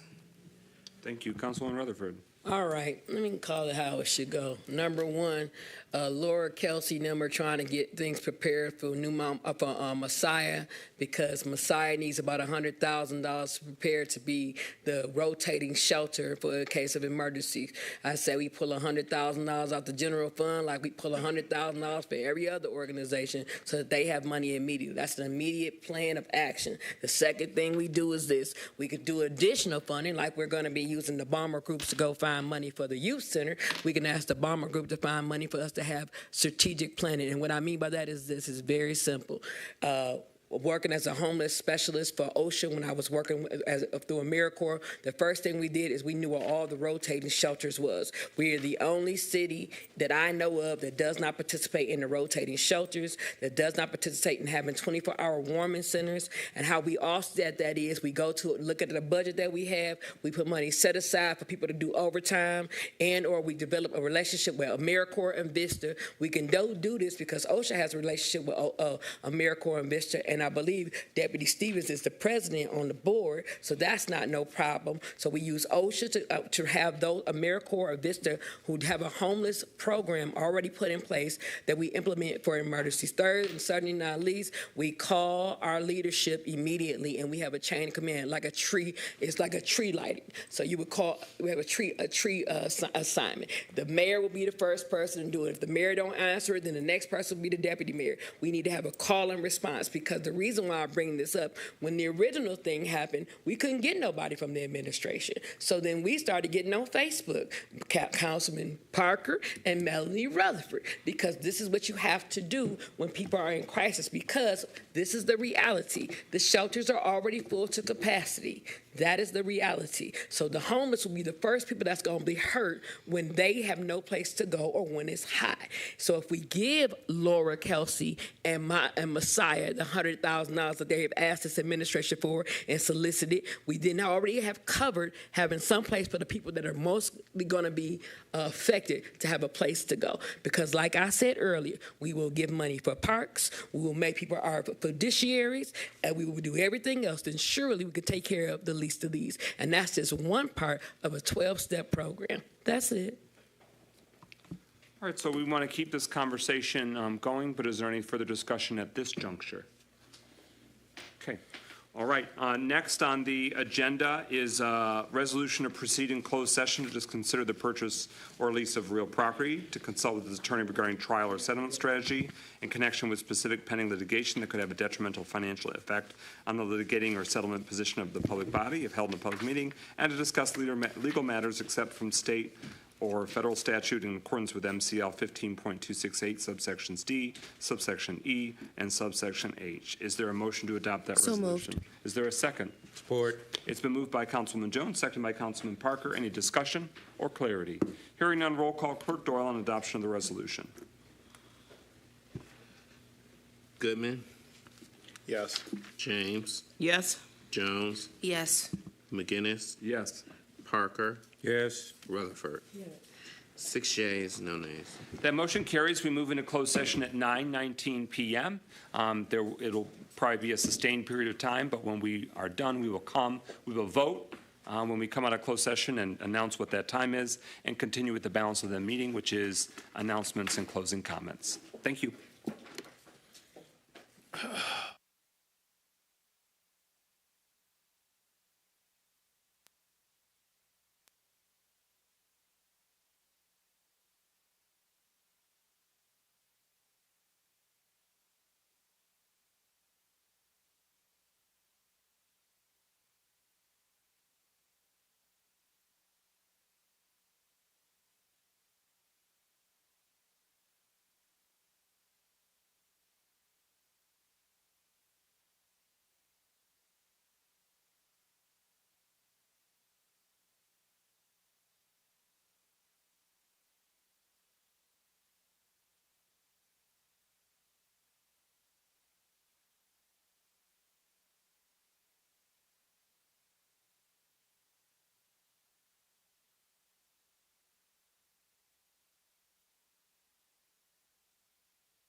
Could I please have a motion to come out of closed session? So moved. Support. It's been moved by Councilman Goodman, seconded by Councilman Jones, that we move to come out of closed session. Any discussion on the motion before us? Hearing none, roll call. Councilman Parker, how do you vote? Yes. Councilwoman James? Yes. Councilman McGinnis votes yes. Councilman Goodman? Councilwoman Jones? Yes. Councilwoman Rutherford? Yes. That's 6 yeas, 0 nays. That motion to come out of session, closed session passes. We are out of closed session at 11:03 post meridian, and that was moved by Goodman, seconded by Jones for you, Clerk Doyle. All right, we're continuing with the balance of the meeting. You can see the communications for council and mayor there. Now we're to closing comments. Mayor Grimal, you have the floor. Thank you. So just a couple of quick things. I want to just amplify one important point, which is we had been told for about a month by the contractor for Bagley and Gulf Drive that that would be open by November 2nd. That is not going to be the case, we learned on Friday, because apparently the contractor is running behind schedule, and so that opening is now not anticipated to occur until the week of November 18th. However, the Bowen Center will be accessible off of Orchard Lake Road for use as a polling station on Election Day, so people whose polling place is the Bowen Center should still use the Bowen Center as their polling place, and it will be accessible. Okay, Deputy Mayor Stevens. Vote. Clerk Doyle. Thank you, Mr. President. I'll pick up where the mayor left off, just to remind, since we won't have a meeting before the election, just to remind voters in Precinct 15, Harrington Elementary School will be open for voting from 7 a.m. until 8 p.m. on Election Day, November 5th. And then to go over the early voting schedule again, you can vote early Wednesday, Friday, Saturday, or Sunday, so all the way up until November 3rd, from 8:30 a.m. until 4:30 p.m. This Thursday, which is October 31st, early voting will be from 12 p.m. until 8 p.m., and you can vote at the Pontiac Public Library, early voting. And again, you can return your absentee ballot all the way up until Election Day by 8 p.m. on November 5th. Thank you. Thank you. Councilman Parker, any closing comments? No, sir, I do not have any comments. Councilwoman James. Just one, District 4 will hold, it is our closing meeting of the year on November the 7th, Thursday, November 7th, 7 o'clock at the New Moriah International Church, 313 Fulton Boulevard, at 6 o'clock, and all are welcome. Lots of great food, and Mayor will be there to give his comment and greetings. And we'll also plan to have a Santa Claus there for those who want to make a couple of wishes. Thank you. Councilman Goodman. Yes, we'll keep it very quick. Thank you to every District 3 resident who has regularly come to my District 3 meetings for the fact that our meeting falls on the final Monday of the month. And given that these last couple months, that will be a holiday week, we will not be having any more district meetings for the remainder of this year, short of something extraordinary happening. So with that, I look forward to seeing all of you in a gathered space come the new year, but of course, I will always be available for all of you. Thank you. District 2, Councilwoman Jones. Thank you. District 2's meeting was also held yesterday, this past Monday, fourth Monday of every month, and a huge thank you to everyone who showed up yesterday, including Mayor Grimal. Although I did not get to speak to many of you, I did hand out a flyer with some updates from me. And if you did not get that flyer, please email me so that I can send it over to you. By the next council meeting, so 2 weeks from now, I will have a full-scale update on the District 2 engagement projects that I am currently in the planning process of, So look forward to that in 2 weeks. And just a final note, it's mentioned in the public communications, but I'd like to encourage you all to come out to the Trunk or Treat event tomorrow at the M1 Concourse from 5 to 8 p.m. I will be there walking through the lines saying hello and mingling, and you can come and ask me any questions you have, or just come and get to know me and chat a little bit, have some fun, bring your kids, wear your costumes. It's going to be a great time. And in fact, all of the council members are also invited if you would like to come and walk through the lines or trunk or treat yourself. Thank you. District 1, Councilman Rutherford. Yes, I don't care where you are or where you work. Get yourself out and vote. This isn't the election to sit home and lurk. Get yourself out and vote. Get yourself out and vote. Get yourself out and vote. Get yourself out and vote. That was wrote by Jennifer Lewis. If ever there was a time that we have to put pettiness and antics aside, it is now. This vote means everything, especially to this community, because we need to shut up the noise and to remind people that we absolutely matter. We deserve to be at the table, and if you didn't know, you better ask somebody. I want to thank everybody who came to the best district ever, District 1 meeting on Saturday. We had amazing food, amazing entertainment, and the question is, where were you? But never you mind. We have 2 events coming up. My annual coat drive, which will be on November the 21st, where I give out coats in City Hall. I'll have the flyer made next week. And then last but certainly not least, the extravaganza of the year, the District 1 Awards, which is going to be held once again at the Bowen Center. If you have never had Great Food by Pat Steed, you need to come on down and get some good gumbo, some good jambalaya, some good stuffing, dressing, collard greens, yams, ham hocks. Everything you could think about is going to be at this award ceremony, and we're going to be giving out awards to remind my district that they always matter. And last but certainly not least, if no one has told you that everything you do has consequences, everything you do does. So God bless you, and God keep you, and may He put His hands upon you and give you peace. And as always, have a good night. All right, for the sake of time, I'll just say be safe, take care of yourself, and thank you for being what makes Pontiac so special. The residents of Pontiac are truly the heart and soul of Pontiac and the heart and soul of Oakland County. We'll have updates for you in future weeks. There were some renderings released today and an updated timeline from Oakland County about their redevelopment for their Oakland County campus in downtown Pontiac. Councilwoman Rutherford represents District 1, has been engaged in the process, and we'll make sure that the whole community gets to know the timeline and all that stuff. The latest update, they've awarded a demolition contractor to Adamo Construction. It sounds like January is when the phased demolition of the Phoenix Center should start, but when we get more details, we'll want to make sure the community knows. But it's very impressive the way in which there's affordable housing, a downtown hotel, new parking opportunities, but other amenities in addition to a farmer's market, in addition to the public space and music and performance space that will be a city park right there in the midst. It's truly shaping up to be even more promising and high positive impact for the residents than was initially discussed, and that's a godsend. I'm really grateful, and we'll make sure that all the council and the residents get to know more about the goods as it becomes less of a concept and more of a specific proposal. All right. So with that, is there a motion to adjourn?